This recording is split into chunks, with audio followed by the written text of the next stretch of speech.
ശുചിത്വം, ഹൈജീൻ എന്തിനെക്കുറിച്ചുള്ള പഠനമാണ്? ആരോഗ്യ സംരക്ഷണത്തിനുള്ള വിദ്യകളെക്കുറിച്ചുള്ള പഠനം. ശുചിത്വം എന്നത് ആരോഗ്യ സംരക്ഷണത്തിനുള്ള തത്വങ്ങളെയും രീതികളെയും കുറിച്ചുള്ള പഠനമാണ്. രോഗങ്ങളെ തടയുന്നതിനും നല്ല ആരോഗ്യം നിലനിർത്തുന്നതിനും വ്യക്തിഗതവും സാമൂഹികവുമായ ശുചിത്വം അത്യന്താപേക്ഷിതമാണ്. പരിസര ശുചിത്വവും വ്യക്തിഗത ശുചിത്വവും ഇതിൽ ഉൾപ്പെടുന്നു. ലാറ്റിങ്കോളജി എന്തിനെക്കുറിച്ചുള്ള പഠനമാണ്? തൊണ്ടയിലെ രോഗങ്ങളെയും വൈകല്യങ്ങളെയും കൈകാര്യം ചെയ്യുന്ന വൈദ്യശാസ്ത്രശാഖ. ലാറ്റിങ്കോളജി എന്നത് വൈദ്യശാസ്ത്രത്തിലെ ഒരു പ്രധാന ശാഖയാണ്. ഇത് പ്രധാനമായും തൊണ്ട, സ്വനപേടകം, ലാരങ്സ്, വോക്കൽ കോർഡുകൾ എന്നിവയുമായി ബന്ധപ്പെട്ട രോഗങ്ങളെയും വൈകല്യങ്ങളെയും കുറിച്ച് പഠിക്കുകയും ചികിത്സിക്കുകയും ചെയ്യുന്നു. ENT, ചെവി, മൂക്ക്, തൊണ്ട സ്പെഷ്യലിസ്റ്റുകൾ ഈ മേഖലയിൽ പ്രവർത്തിക്കുന്നവരാണ്. ലിംഗ്നോളജി എന്തിനെക്കുറിച്ചുള്ള പഠനമാണ്? തടാകങ്ങൾ, നദികൾ, അരുവികൾ തുടങ്ങിയ ഉൾനാടൻ ജലാശയങ്ങളെക്കുറിച്ചുള്ള പഠനം. ലിംഗ്നോളജി എന്നത് ഉൾനാടൻ ജലാശയങ്ങളെക്കുറിച്ചുള്ള സമഗ്രമായ പഠനമാണ്. തടാകങ്ങൾ, നദികൾ, കുളങ്ങൾ, ചതുപ്പുനിലങ്ങൾ തുടങ്ങിയ ശുദ്ധജല ആവാസവ്യവസ്ഥകളുടെ ഭൗതികവും രാസപരവും ജീവശാസ്ത്രപരവുമായ സവിശേഷതകൾ ഇത് വിശകലനം ചെയ്യുന്നു. പരിസ്ഥിതിശാസ്ത്രത്തിലും ജലവിഭവ മാനേജ്മെന്റിലും ഈ പഠനം പ്രധാനമാണ്. മെറ്റീരിയോളജി എന്തിനെക്കുറിച്ചുള്ള പഠനമാണ്? അന്തരീക്ഷ ശാസ്ത്രങ്ങളെക്കുറിച്ചുള്ള പഠനം. മെറ്റീരിയോളജി എന്നത് ഭൂമിയുടെ അന്തരീക്ഷത്തെയും കാലാവസ്ഥാ പ്രതിഭാസങ്ങളെയും കുറിച്ച് പഠിക്കുന്ന ശാസ്ത്രശാഖയാണ്. താപനില, മർദ്ദം, കാറ്റ്, മഴ എന്നിവയുൾപ്പെടെയുള്ള അന്തരീക്ഷത്തിലെ മാറ്റങ്ങൾ ഇത് നിരീക്ഷിക്കുകയും വിശകലനം ചെയ്യുകയും ചെയ്യുന്നു. കാലാവസ്ഥാ പ്രവചനത്തിനും പ്രകൃതി ദുരന്ത മുന്നറിയിപ്പുകൾ നൽകുന്നതിനും ഈ പഠനം അത്യന്താപേക്ഷിതമാണ്.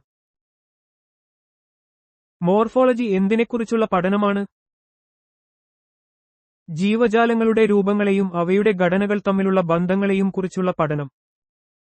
മോർഫോളജി എന്നത് ജീവശാസ്ത്രത്തിലെ ഒരു ശാഖയാണ്. ഇത് ജീവജാലങ്ങളുടെ ബാഹ്യവും ആന്തരികവുമായ രൂപങ്ങളെയും ഘടനകളെയും കുറിച്ച് പഠിക്കുന്നു. സസ്യങ്ങളുടെയും മൃഗങ്ങളുടെയും ശരീരഭാഗങ്ങളുടെ രൂപകൽപ്പന, അവയുടെ വികസനം, പ്രവർത്തനങ്ങൾ എന്നിവ മനസ്സിലാക്കാൻ ഇത് സഹായിക്കുന്നു. ഇത് താരതമ്യ പഠനങ്ങൾക്ക് അടിസ്ഥാനം നൽകുന്നു. മാമോഗ്രഫി എന്നാൽ എന്താണ്? സ്തനാർബുദം നിർണ്ണയിക്കാൻ മനുഷ്യന്റെ സ്തനങ്ങൾ പരിശോധിക്കുന്ന പ്രക്രിയ. മാമോഗ്രഫി എന്നത് സ്തനാർബുദം കണ്ടുപിടിക്കുന്നതിനും രോഗനിർണയം നടത്തുന്നതിനും ഉപയോഗിക്കുന്ന ഒരു എക്സ്-റേ ഇമേജിംഗ് ടെക്നിക്കാണ്. സ്തനങ്ങളിലെ അസാധാരണമായ വളർച്ചകളെയും മുഴകളെയും നേരത്തെ കണ്ടെത്താൻ ഇത് സഹായിക്കുന്നു.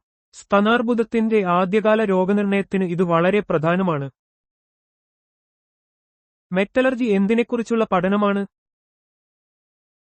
അയിരുകളിൽ നിന്ന് ലോഹങ്ങൾ വേർതിരിച്ചെടുക്കുന്നതിനെക്കുറിച്ചുള്ള പഠനം. മെറ്റലർജി എന്നത് ലോഹങ്ങളെ അവയുടെ അയിരുകളിൽ നിന്ന് വേർതിരിച്ചെടുക്കുന്നതിനും ശുദ്ധീകരിക്കുന്നതിനും ഉപയോഗിക്കുന്ന ശാസ്ത്രീയവും സാങ്കേതികവുമായ പഠനശാഖയാണ്. ലോഹങ്ങളുടെ ഭൗതികവും രാസപരവുമായ ഗുണങ്ങളെക്കുറിച്ചും അവയുടെ അലോയുകളെക്കുറിച്ചും ഇത് പഠിക്കുന്നു. വ്യവസായങ്ങളിലും നിർമ്മാണ മേഖലയിലും ഇതിന് വലിയ പ്രാധാന്യമുണ്ട്. മൈക്കോളജി എന്തിനെക്കുറിച്ചുള്ള പഠനമാണ്? ഫംഗസുകളെക്കുറിച്ചുള്ള പഠനം. മൈക്കോളജി എന്നത് ഫംഗസുകളെക്കുറിച്ചുള്ള ശാസ്ത്രീയ പഠനമാണ്. ഇതിൽ ഫംഗസുകളുടെ വർഗീകരണം, രൂപഘടന, ജീവശാസ്ത്രം, പാരിസ്ഥിതിക പങ്ക്, രോഗകാരികളായിട്ടുള്ളവ, മനുഷ്യന് പ്രയോജനകരമായവ എന്നിവയെല്ലാം ഉൾപ്പെടുന്നു. മണ്ണിലെ പോഷകചക്രത്തിലും ചില മരുന്നുകളുടെ ഉത്പാദനത്തിലും ഫംഗസുകൾക്ക് പ്രധാന പങ്കുണ്ട്. മയോളജി എന്തിനെക്കുറിച്ചുള്ള പഠനമാണ്? പേശീവ്യൂഹത്തെക്കുറിച്ചുള്ള പഠനം. മയോളജി എന്നത് ശരീരത്തിലെ പേശികൾ, അവയുടെ ഘടന, പ്രവർത്തനം, രോഗങ്ങൾ എന്നിവയെക്കുറിച്ചുള്ള പഠനശാഖയാണ്. ഇത് ശരീരചലനങ്ങളെക്കുറിച്ചും പേശി ടിഷ്യൂകളെക്കുറിച്ചുമുള്ള വിവരങ്ങൾ നൽകുന്നു. മെട്രോളജി എന്നാൽ എന്ത്? അളവുകളെക്കുറിച്ചുള്ള ശാസ്ത്രം. മെട്രോളജി എന്നത് അളവെടുപ്പിന്റെ ശാസ്ത്രീയ പഠനമാണ്. ഇത് അളവുകൾക്ക് പൊതുവായ ഒരു ധാരണയും കൃത്യതയും ഉറപ്പാക്കുന്നു. വ്യാവസായിക, ശാസ്ത്രീയ, നിയമപരമായ മേഖലകളിൽ ഇതിന് വലിയ പ്രാധാന്യമുണ്ട്. മാസ്റ്റോളജി എന്തിനെക്കുറിച്ചുള്ള പഠനമാണ്? മനുഷ്യന്റെ സ്തനത്തെക്കുറിച്ചുള്ള പഠനം. മാസ്റ്റോളജി എന്നത് മനുഷ്യന്റെ സ്തനഗ്രന്ഥികളെക്കുറിച്ചുള്ള സമഗ്രമായ പഠനമാണ്. സ്തനങ്ങളുടെ ഘടന, പ്രവർത്തനം, സാധാരണ അവസ്ഥകൾ, കൂടാതെ വിവിധ രോഗങ്ങൾ എന്നിവയെക്കുറിച്ച് ഈ പഠനശാഖ വിശദീകരിക്കുന്നു. ന്യൂമിസ്മാറ്റിക്സ് എന്തിനെക്കുറിച്ചുള്ള പഠനമാണ്? കറൻസിയെക്കുറിച്ചുള്ള പഠനമോ ശേഖരണമോ? ന്യൂമിസ്മാറ്റിക്സ് എന്നത് നാണയങ്ങൾ, നോട്ടുകൾ, മെഡലുകൾ തുടങ്ങിയ കറൻസികളെയും അതുമായി ബന്ധപ്പെട്ട വസ്തുക്കളെയും കുറിച്ചുള്ള പഠനമോ ശേഖരണമോ ആണ്. ഇത് ചരിത്രം, കല, സാമ്പത്തികശാസ്ത്രം എന്നിവയുമായി ബന്ധപ്പെട്ട അറിവുകൾ നൽകുന്നു. നെമറ്റോളജി എന്തിനെക്കുറിച്ചുള്ള പഠനമാണ്? നെമറ്റോഡുകളെ അഥവാ വിരകളെക്കുറിച്ചുള്ള ശാസ്ത്രീയ പഠനശാഖ. നെമറ്റോളജി എന്നത് നിമാവിരകളെ അഥവാ റൗണ്ട്വോമുകളെക്കുറിച്ചുള്ള പഠനമാണ്. കാർഷിക മേഖലയിലും മനുഷ്യന്റെയും മൃഗങ്ങളുടെയും ആരോഗ്യത്തിലും ഇവയുടെ പ്രാധാന്യം കണക്കിലെടുത്ത് ഈ പഠനശാഖയ്ക്ക് വലിയ പ്രാധാന്യമുണ്ട്. നെഫ്രോളജി എന്തിനെക്കുറിച്ചുള്ള പഠനമാണ്? വൃക്കകളെക്കുറിച്ചുള്ള പഠനം. നെഫ്രോളജി എന്നത് വൃക്കകളുടെ ഘടന, പ്രവർത്തനം, അവയെ ബാധിക്കുന്ന രോഗങ്ങൾ എന്നിവയെക്കുറിച്ചുള്ള വൈദ്യശാസ്ത്ര ശാഖയാണ്.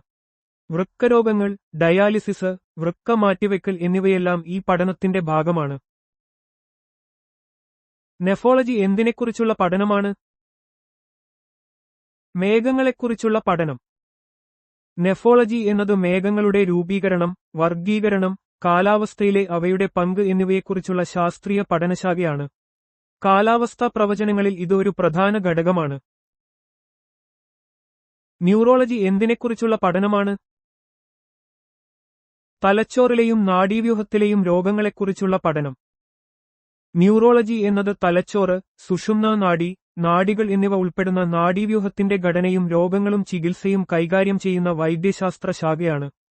പക്ഷാഘാതം, അപസ്മാരം, പാർക്കിൻസൺസ് രോഗം തുടങ്ങിയവ ഈ മേഖലയുടെ പരിധിയിൽ വരുന്നു.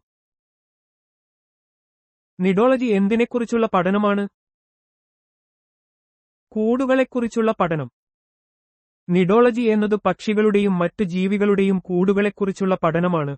ഇത് കൂടുകളുടെ നിർമ്മാണം, ഘടന, ഉപയോഗം, പ്രജനനവുമായിട്ടുള്ള ബന്ധം എന്നിവയെക്കുറിച്ച് വിശദീകരിക്കുന്നു. പരിസ്ഥിതി പഠനത്തിൽ ഈ വിഷയം പ്രാധാന്യമർഹിക്കുന്നു. ഓഡന്റോളജി എന്തിനെക്കുറിച്ചുള്ള പഠനമാണ്? പല്ലുകളെയും അവയുടെ രോഗങ്ങളെയും കുറിച്ചുള്ള പഠനം. ഓഡന്റോളജി എന്നത് പല്ലുകളുടെ ഘടന, വികാസം, രോഗങ്ങൾ, ചികിത്സ എന്നിവയെക്കുറിച്ചുള്ള ദന്തശാസ്ത്ര ശാഖയാണ്. ഫോറൻസിക് ഓഡന്റോളജി കുറ്റാന്വേഷണങ്ങളിൽ പല്ലുകളുടെ വിവരങ്ങൾ ഉപയോഗിച്ച് വ്യക്തികളെ തിരിച്ചറിയാൻ സഹായിക്കുന്നു. ഒബ്സ്ട്രിക്സ് എന്നാൽ എന്ത്?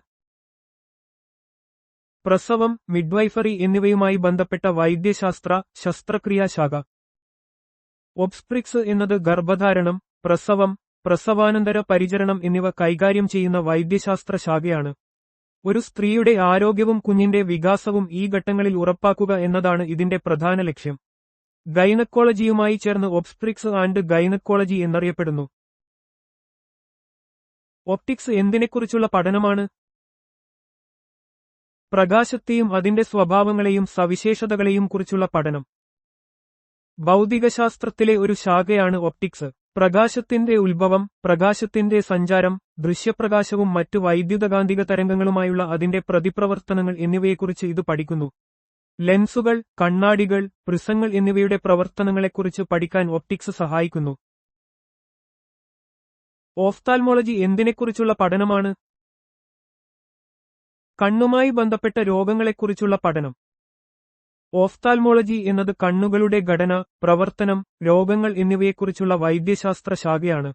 കാഴ്ചയുമായി ബന്ധപ്പെട്ട പ്രശ്നങ്ങളും നേത്രരോഗങ്ങളുടെ ചികിത്സയും ഈ രംഗത്ത് ഉൾപ്പെടുന്നു. നേത്രരോഗ വിദഗ്ധരെ ഓഫ്താൽമോളജിസ്റ്റുകൾ എന്ന് വിളിക്കുന്നു. ഓങ്കോളജി എന്തിനെക്കുറിച്ചുള്ള പഠനമാണ്? അർബുദത്തെയും ട്യൂമറുകളുടെ ചികിത്സയെയും കുറിച്ചുള്ള പഠനം. ഓങ്കോളജി എന്നത് അർബുദരോഗങ്ങളെക്കുറിച്ച് പഠിക്കുകയും ചികിത്സിക്കുകയും ചെയ്യുന്ന വൈദ്യശാസ്ത്ര ശാഖയാണ്. അർബുദത്തിന്റെ കാരണങ്ങൾ, രോഗനിർണയം, വിവിധ ചികിത്സാരീതികൾ, കീമോതെറാപ്പി, റേഡിയേഷൻ തെറാപ്പി, സർജറി എന്നിവ ഇതിൽ ഉൾപ്പെടുന്നു. അർബുദരോഗ വിദഗ്ധരെ ഓങ്കോളജിസ്റ്റുകൾ എന്ന് വിളിക്കുന്നു. ഓർണിത്തോളജി എന്തിനെക്കുറിച്ചുള്ള പഠനമാണ്? പക്ഷികളെക്കുറിച്ചുള്ള പഠനം. ഓർണിത്തോളജി എന്നത് പക്ഷികളുടെ ജീവശാസ്ത്രം, സ്വഭാവം, ആവാസവ്യവസ്ഥ, ദേശാന്തരഗമനം തുടങ്ങിയവയെക്കുറിച്ചുള്ള ശാസ്ത്രീയ പഠനമാണ്. പക്ഷിനിരീക്ഷണവും പക്ഷികളുടെ സംരക്ഷണവും ഇതിന്റെ പ്രധാന ഭാഗങ്ങളാണ്. ഇത് പരിസ്ഥിതി പഠനത്തിൽ ഒരു പ്രധാന പങ്കുവഹിക്കുന്നു. ഓട്ടോളജി എന്തിനെക്കുറിച്ചുള്ള പഠനമാണ്? ചെവിയെയും അതുമായി ബന്ധപ്പെട്ട രോഗങ്ങളെയും കുറിച്ചുള്ള പഠനം. ഓട്ടോളജി എന്നത് ചെവിയുടെ ഘടന, പ്രവർത്തനം, കേൾവിയുമായി ബന്ധപ്പെട്ട പ്രശ്നങ്ങൾ, ചെവി രോഗങ്ങൾ എന്നിവയെക്കുറിച്ചുള്ള വൈദ്യശാസ്ത്ര ശാഖയാണ്. ചെവിയിലെ അണുബാധകൾ, കേൾവിക്കുറവ്, തലകറക്കം തുടങ്ങിയ അവസ്ഥകളുടെ രോഗനിർണയവും ചികിത്സയും ഇതിൽ ഉൾപ്പെടുന്നു. ഓട്ടോറിനോലാറിംഗോളജി എന്തിനെക്കുറിച്ചുള്ള പഠനമാണ്? ചെവി, മൂക്ക്, തൊണ്ട, ENT എന്നിവയെക്കുറിച്ചുള്ള പഠനം.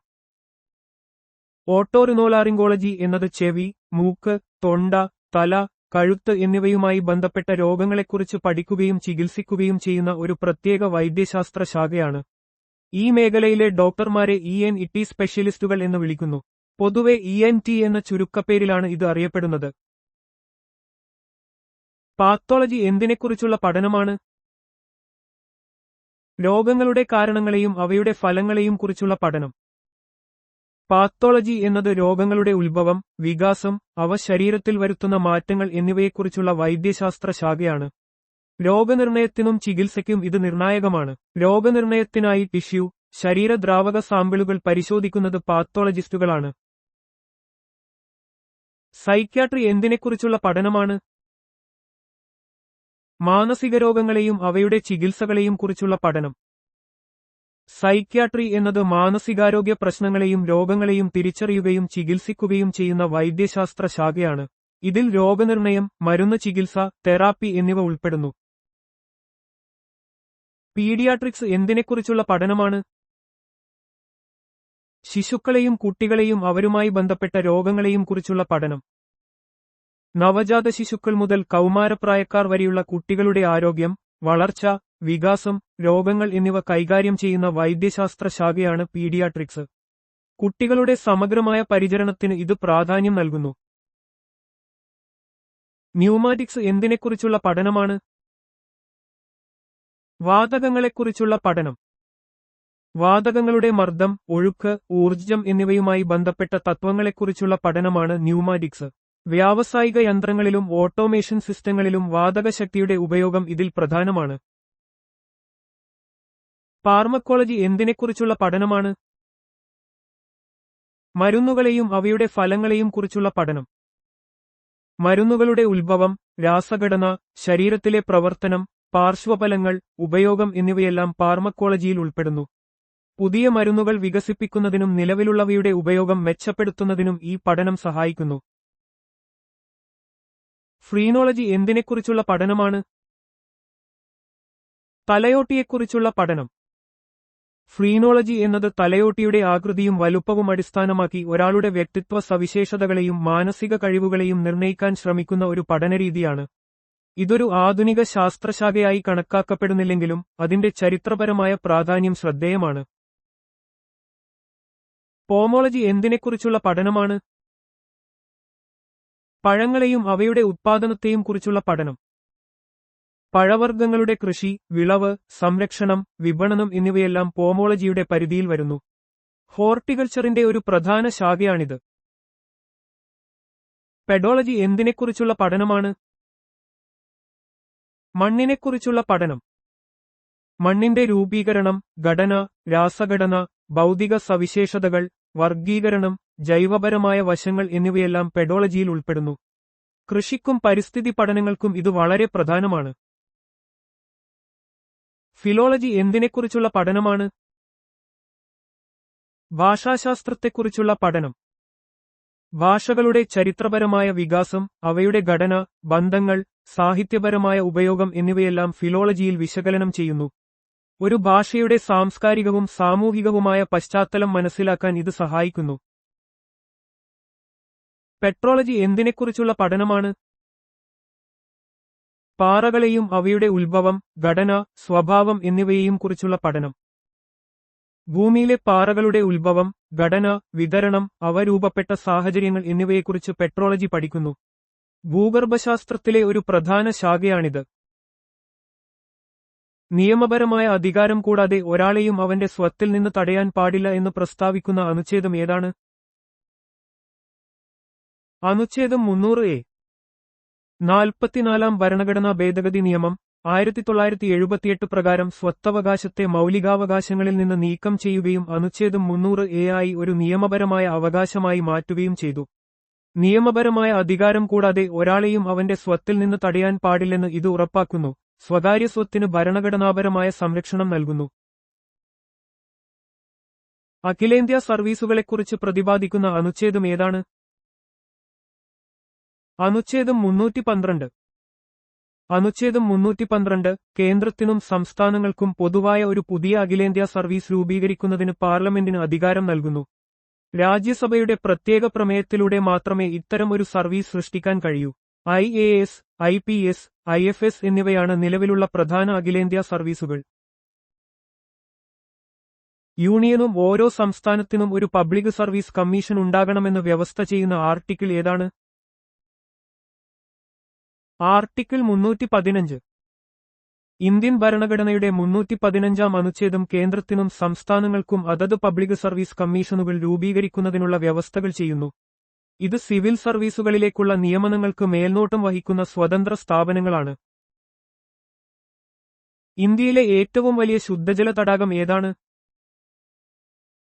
വുളാർ തടാകം, ജമ്മു ആൻഡ് കാശ്മീർ. ജമ്മു കശ്മീരിലെ ബന്ദിപ്പോര ജില്ലയിൽ സ്ഥിതി ചെയ്യുന്ന വുളാർ തടാകം ഇന്ത്യയിലെ ഏറ്റവും വലിയ ശുദ്ധജല തടാകമാണ്. ഏഷ്യയിലെ ഏറ്റവും വലിയ ശുദ്ധജല തടാകങ്ങളിലൊന്നാണിത്. ജലം നദിക്ക് ജലം നൽകുന്ന തടാകം കൂടിയാണിത്. ഇന്ത്യയിലെ ഏറ്റവും നീളം കൂടിയ നദി ഏതാണ്? ഗംഗ. ഉത്തരാഖണ്ഡിലെ ഗംഗോത്രി ഹിമാനികളിൽ നിന്ന് ഉത്ഭവിക്കുന്ന ഗംഗാ നദി ഇന്ത്യയിലെ ഏറ്റവും നീളം കൂടിയ നദിയാണ്. 2525 കിലോമീറ്റർ നീളമുള്ള ഈ നദി ഉത്തരേന്ത്യൻ സമതലങ്ങളിലൂടെ ഒഴുകി ബംഗാൾ ഉൾക്കടലിൽ പതിക്കുന്നു. ഹിന്ദുമതത്തിൽ ഗംഗയ്ക്ക് പവിത്രമായ സ്ഥാനമുണ്ട്. സർദാർ വല്ലഭായ് പട്ടേലിനായി സമർപ്പിച്ചിട്ടുള്ള ഇന്ത്യയിലെ ഏറ്റവും വലിയ പ്രതിമ ഏതാണ്? ഏകതാ പ്രതിമ, ഗുജറാത്ത്. ഗുജറാത്തിലെ കെവാഡിയയിൽ സ്ഥിതി ചെയ്യുന്ന ഏകതാ പ്രതിമ ഇന്ത്യൻ രാഷ്ട്രതന്ത്രജ്ഞനായ സർദാർ വല്ലഭായ് പട്ടേലിനുള്ള ആദരാഞ്ജലിയാണ്. 182 മീറ്റർ 597 അടി ഉയരമുള്ള ഇത് ലോകത്തിലെ ഏറ്റവും ഉയരം കൂടിയ പ്രതിമയാണ്. ഇന്ത്യയുടെ ഐക്യത്തിന്റെ പ്രതീകമായി ഇത് നിലകൊള്ളുന്നു. ഇന്ത്യയിലെ ഏറ്റവും ഉയരം കൂടിയ കൊടുമുടി ഏതാണ്? മൗണ്ട് ഗോഡ്വിൻ ഓസ്റ്റിൻ അഥവാ K2. കാരക്കോറം പർവ്വതനിരകളിൽ സ്ഥിതി ചെയ്യുന്ന K2 mount Godwin Austin 8611 metre ഉയരത്തിൽ ലോകത്തിലെ രണ്ടാമത്തെയും ഇന്ത്യയിലെ ഏറ്റവും ഉയരം കൂടിയ കൊടുമുടിയുമാണ്. ഇത് നിലവിൽ പാകിസ്ഥാൻ അധിനിവേശ കാശ്മീരിലാണ് സ്ഥിതി ചെയ്യുന്നത്. ഇന്ത്യയുടെ പൂർണ്ണ നിയന്ത്രണത്തിലുള്ള ഏറ്റവും ഉയരം കൂടിയ കൊടുമുടി കാഞ്ചൻജംഗയാണ്. വിസ്തീർണമനുസരിച്ച് ഇന്ത്യയിലെ ഏറ്റവും ചെറിയ സംസ്ഥാനം ഏതാണ്? ഗോവ. ഇന്ത്യയുടെ പടിഞ്ഞാറൻ തീരത്ത് സ്ഥിതി ചെയ്യുന്ന ഗോവ വിസ്തീർണമനുസരിച്ച് ഇന്ത്യയിലെ ഏറ്റവും ചെറിയ സംസ്ഥാനമാണ്. 3702 ചതുരശ്ര കിലോമീറ്റർ വിസ്തൃതിയുള്ള ഈ സംസ്ഥാനം മനോഹരമായ ബീച്ചുകൾക്കും സമ്പന്നമായ ചരിത്രത്തിനും പേരുകേട്ടതാണ്. 1961-ൽ പോർച്ചുഗീസ് ഭരണത്തിൽ നിന്ന് മോചിതമായി. ഇന്ത്യയിലെ ഏറ്റവും വലിയ മസ്ജിദ് ഏതാണ്? ജുമാ മസ്ജിദ്, ഡൽഹി. ഡൽഹിയിലെ ജുമാ മസ്ജിദ് ഷാജഹാൻ ചക്രവർത്തിയാണ് നിർമ്മിച്ചത്. 1656-ൽ പൂർത്തിയായ ഈ മസ്ജിദ് ഇന്ത്യയിലെ ഏറ്റവും വലിയ മസ്ജിദുകളിലൊന്നാണ്, കൂടാതെ മുഗൾ വാസ്തുവിദ്യയുടെ മികച്ച ഉദാഹരണവുമാണ്. പാറ തുരന്നുണ്ടാക്കിയ വാസ്തുവിദ്യയ്ക്ക് പേരുകേട്ട ഇന്ത്യയിലെ ഏറ്റവും വലിയ ഗുഹാക്ഷേത്രം ഏതാണ്? കൈലാസനാഥ ക്ഷേത്രം, ഗുഹ 16, എല്ലോറ, മഹാരാഷ്ട്ര. എല്ലോറയിലെ കൈലാസനാഥ ക്ഷേത്രം ലോകത്തിലെ ഏറ്റവും വലിയ ഏകശിലാ പാറ തുരന്നുണ്ടാക്കിയ ഘടനയാണ്. രാഷ്ട്രകൂട രാജാവായ 1-ാം കൃഷ്ണനാണ് ഇത് നിർമ്മിച്ചത്. യുനെസ്കോയുടെ ലോക പൈതൃക പട്ടികയിൽ ഇടം നേടിയ ഈ ക്ഷേത്രം മഹാരാഷ്ട്രയിലാണ് സ്ഥിതി ചെയ്യുന്നത്. ഇന്ത്യയിലെ ഏറ്റവും വലിയ മൃഗശാല ഏതാണ്? അരിഗ്നർ അണ്ണ സുവോളജിക്കൽ പാർക്ക്, ചെന്നൈ, തമിഴ്നാട്. ചെന്നൈയിലെ വണ്ടലൂരിൽ സ്ഥിതി ചെയ്യുന്ന അരിഗ്നർ അണ്ണ സുവോളജിക്കൽ പാർക്ക് സാധാരണയായി വണ്ടലൂർ സൂ എന്നറിയപ്പെടുന്നു. 1855-ൽ സ്ഥാപിച്ച ഇത് ഇന്ത്യയിലെ ആദ്യത്തെ പൊതുമൃഗശാലകളിൽ ഒന്നാണ്. ഇത് ഇന്ത്യയിലെ ഏറ്റവും വലിയ മൃഗശാലകളിലൊന്നാണ്. ഇന്ത്യയിലെ ഏറ്റവും നീളമേറിയ ജലത്തിനു മുകളിലുള്ള പാലം ഏതാണ്? ധോല സാദിയ പാലം, ലോഹിത് നദിയിൽ. ഭൂപൻ ഹസാരിക സേതു എന്നും അറിയപ്പെടുന്ന ധോല സാദിയ പാലം ലോഹിത് നദിക്ക് കുറുകെ നിർമ്മിച്ചിരിക്കുന്നു. 2017-ൽ തുറന്ന ഈ പാലം 9.15 കിലോമീറ്റർ നീളമുണ്ട്. അസമിലെ ധോളയെയും അരുണാചൽ പ്രദേശിലെ സാദിയെയും ബന്ധിപ്പിക്കുന്ന ഈ പാലം വടക്കുകിഴക്കൻ ഇന്ത്യയുടെ ഗതാഗത മേഖലയിൽ ഒരു സുപ്രധാന നാഴികക്കല്ലാണ്. ഇന്ത്യയിലെ ഏറ്റവും വലിയ ഉപ്പുവെള്ള തടാകം അല്ലെങ്കിൽ ഉപ്പുവെള്ള ലഗൂൺ ഏതാണ്?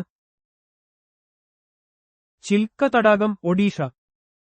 ഒഡീഷയിലെ ചിൽക്ക തടാകം ഏഷ്യയിലെ ഏറ്റവും വലിയ ഉപ്പുവെള്ള ലഗൂണും ലോകത്തിലെ രണ്ടാമത്തെ വലിയ ലഗൂണുമാണ്.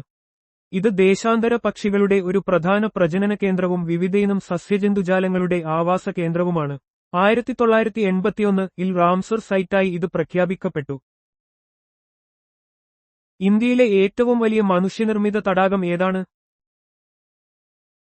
ദേബർ തടാകം, ജയ്സമന്ദ് തടാകം എന്നും അറിയപ്പെടുന്നു, രാജസ്ഥാൻ. ദേബർ തടാകം, ജയ്സമന്ദ് തടാകം എന്നും അറിയപ്പെടുന്നു. ഇത് ഇന്ത്യയിലെ ഏറ്റവും വലിയ മനുഷ്യനിർമ്മിത തടാകമാണ്. ഇത് രാജസ്ഥാനിലെ ഉദയപൂരിൽ സ്ഥിതി ചെയ്യുന്നു. 17-ാം നൂറ്റാണ്ടിൽ മഹാറാണ ജയ് സിംഗ് ആണ് ഇത് നിർമ്മിച്ചത്.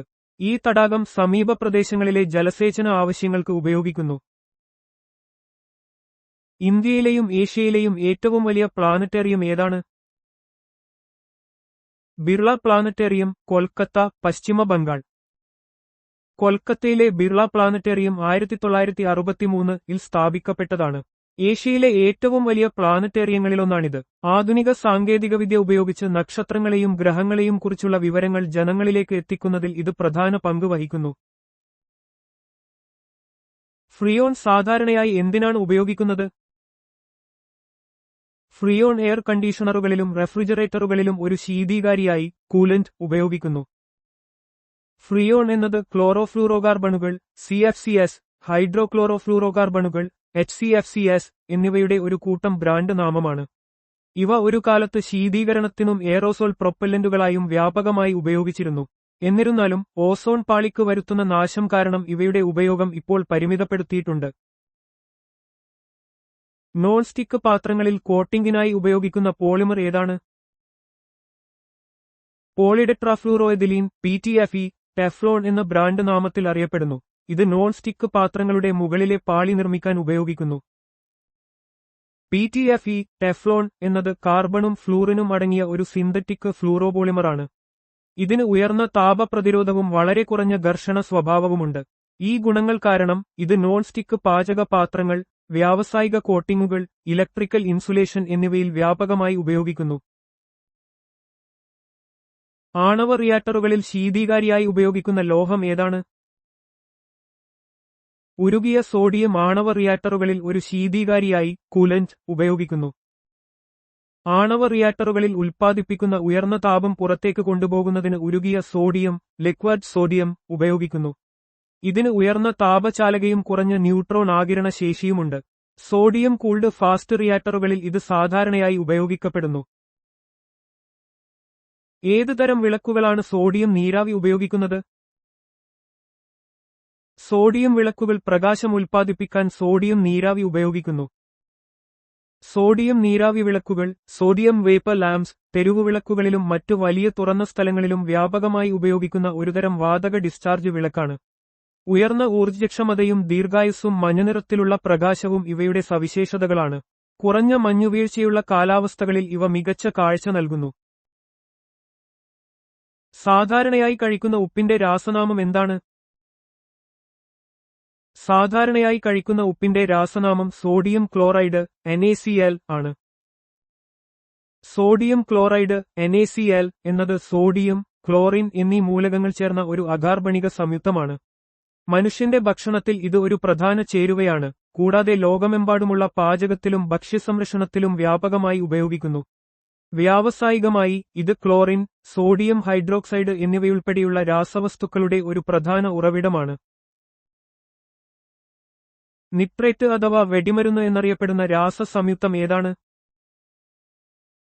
പൊട്ടാസ്യം നൈട്രേറ്റ്, NO3, ആണ് നിട്രേറ്റ് അഥവാ വെടിമരുന്ന് എന്നറിയപ്പെടുന്നത്. പൊട്ടാസ്യം നൈട്രേറ്റ്, KNO3, ചരിത്രപരമായി വെടിമരുന്നിലെ പ്രധാന ഘടകമായി ഉപയോഗിച്ചിരുന്നു. ഇതിന് നിട്രേറ്റ് എന്ന് പൊതുവായി പറയാറുണ്ട്. രാസവളങ്ങളിലും ഇത് പ്രധാനമാണ്. മനുഷ്യശരീരത്തിലെ ഹൃദയമിടിപ്പ് നിരക്ക് നിയന്ത്രിക്കുന്നതിൽ നിർണായക പങ്ക് വഹിക്കുന്ന അയോൺ ഏതാണ്? K+, പൊട്ടാസ്യം അയോൺ ആണ് മനുഷ്യശരീരത്തിലെ ഹൃദയമിടിപ്പ് നിരക്ക് നിയന്ത്രിക്കുന്നതിൽ നിർണായക പങ്ക് വഹിക്കുന്നത്. ഹൃദയപേശികളുടെ സാധാരണ പ്രവർത്തനം നിലനിർത്തുന്നതിൽ പൊട്ടാസ്യം അയോണിന് സുപ്രധാന പങ്കുണ്ട്. ഇത് ഹൃദയമിടിപ്പ്, രക്തസമ്മർദ്ദം തുടങ്ങിയവയെ നിയന്ത്രിക്കാൻ സഹായിക്കുന്ന ഒരു ഇലക്ട്രോലൈറ്റാണ്. വളങ്ങളായി ഉപയോഗിക്കുന്ന പൊട്ടാസ്യം സംയുക്തങ്ങളുടെ പൊതുവായ പേരെന്താണ്?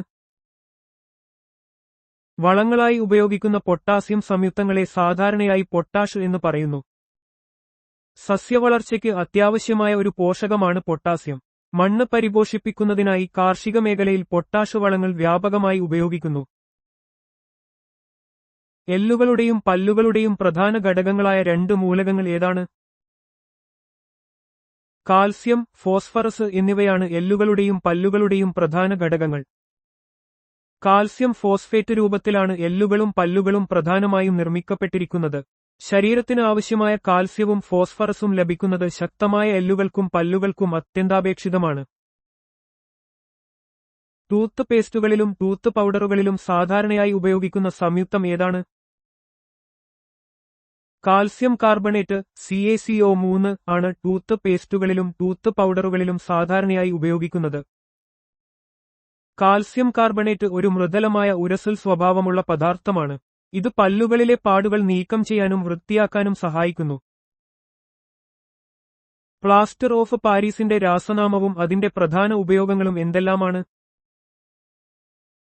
പ്ലാസ്റ്റർ ഓഫ് പാരീസിന്റെ രാസനാമം ഹെമിഹൈഡ്രേറ്റ് കാൽസ്യം സൾഫേറ്റ് CaSO4 പകുതി H2O എന്നാണ്.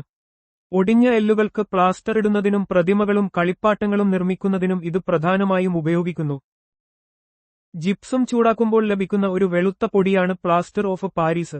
വെള്ളവുമായി ചേരുമ്പോൾ ഇത് പെട്ടെന്ന് കട്ടിയാകുന്നതിനാൽ ശില്പനിർമ്മാണത്തിലും വൈദ്യശാസ്ത്രത്തിലും ഇത് വ്യാപകമായി ഉപയോഗിക്കുന്നു. വൈദ്യുത വയറിങ്ങിലും ഉപകരണങ്ങളിലും ചെമ്പ് വ്യാപകമായി ഉപയോഗിക്കുന്നത് എന്തുകൊണ്ടാണ്? വൈദ്യുതിയുടെ മികച്ച ചാലകമായതിനാലാണ് വൈദ്യുത വയറിങ്ങിലും ഉപകരണങ്ങളിലും ചെമ്പ് വ്യാപകമായി ഉപയോഗിക്കുന്നത്. ചെമ്പിന് ഉയർന്ന വൈദ്യുത ചാലകയും താപചാലകയുമുണ്ട്. ഇത് എളുപ്പത്തിൽ രൂപപ്പെടുത്താനും വയറുകളാക്കാനും സാധിക്കുന്നതിനാൽ വൈദ്യുത വ്യവസായത്തിലെ ഒരു പ്രധാന ലോഹമാണിത്. കോപ്പർ സൾഫേറ്റ് CuSO4 എന്തിനാണ് ഉപയോഗിക്കുന്നത്? കീടനാശിനികളും വേദനസംഹാരികളും നിർമ്മിക്കുന്നതിന് കോപ്പർ സൾഫേറ്റ് CuSO4 ഉപയോഗിക്കുന്നു. കോപ്പർ സൾഫേറ്റ് ബ്ലൂ വിട്രിയോൾ എന്നും അറിയപ്പെടുന്നു. കാർഷിക മേഖലയിൽ കുമിൾനാശിനിയായി ഉപയോഗിക്കാറുണ്ട്. ചില വേദനസംഹാരികളിൽ ഒരു ചെറിയ ഘടകമായി ഉപയോഗിക്കാമെങ്കിലും ഇതിന്റെ പ്രധാന ഉപയോഗം കീടനാശിനികളിലും ഫംഗസ് നാശിനികളിലുമാണ്. സസ്യങ്ങളിലെ ക്ലോറോഫില്ലിന്റെ ഒരു അവശ്യ ഘടകമായ ലോഹം ഏതാണ്? മഗ്നീഷ്യമാണ് സസ്യങ്ങളിലെ ക്ലോറോഫില്ലിന്റെ ഒരു അവശ്യ ഘടകമായ ലോഹം. പ്രകാശസംശ്ലേഷണത്തിന് അത്യന്താപേക്ഷിതമായ പച്ചനിറമുള്ള വർണ്ണകമാണ് ക്ലോറോഫിൽ. മഗ്നീഷ്യം ക്ലോറോഫിൽ തന്മാത്രയുടെ കേന്ദ്രഭാഗത്താണ് സ്ഥിതിചെയ്യുന്നത്.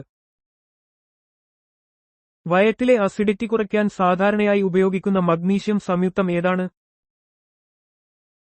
മിൽക്ക് ഓഫ് മഗ്നീഷ്യം എന്നറിയപ്പെടുന്ന മഗ്നീഷ്യം ഹൈഡ്രോക്സൈഡ് MgO2 ആണ് വയറ്റിലെ അസിഡിറ്റി കുറയ്ക്കാൻ സാധാരണയായി ഉപയോഗിക്കുന്ന മഗ്നീഷ്യം സംയുക്തം.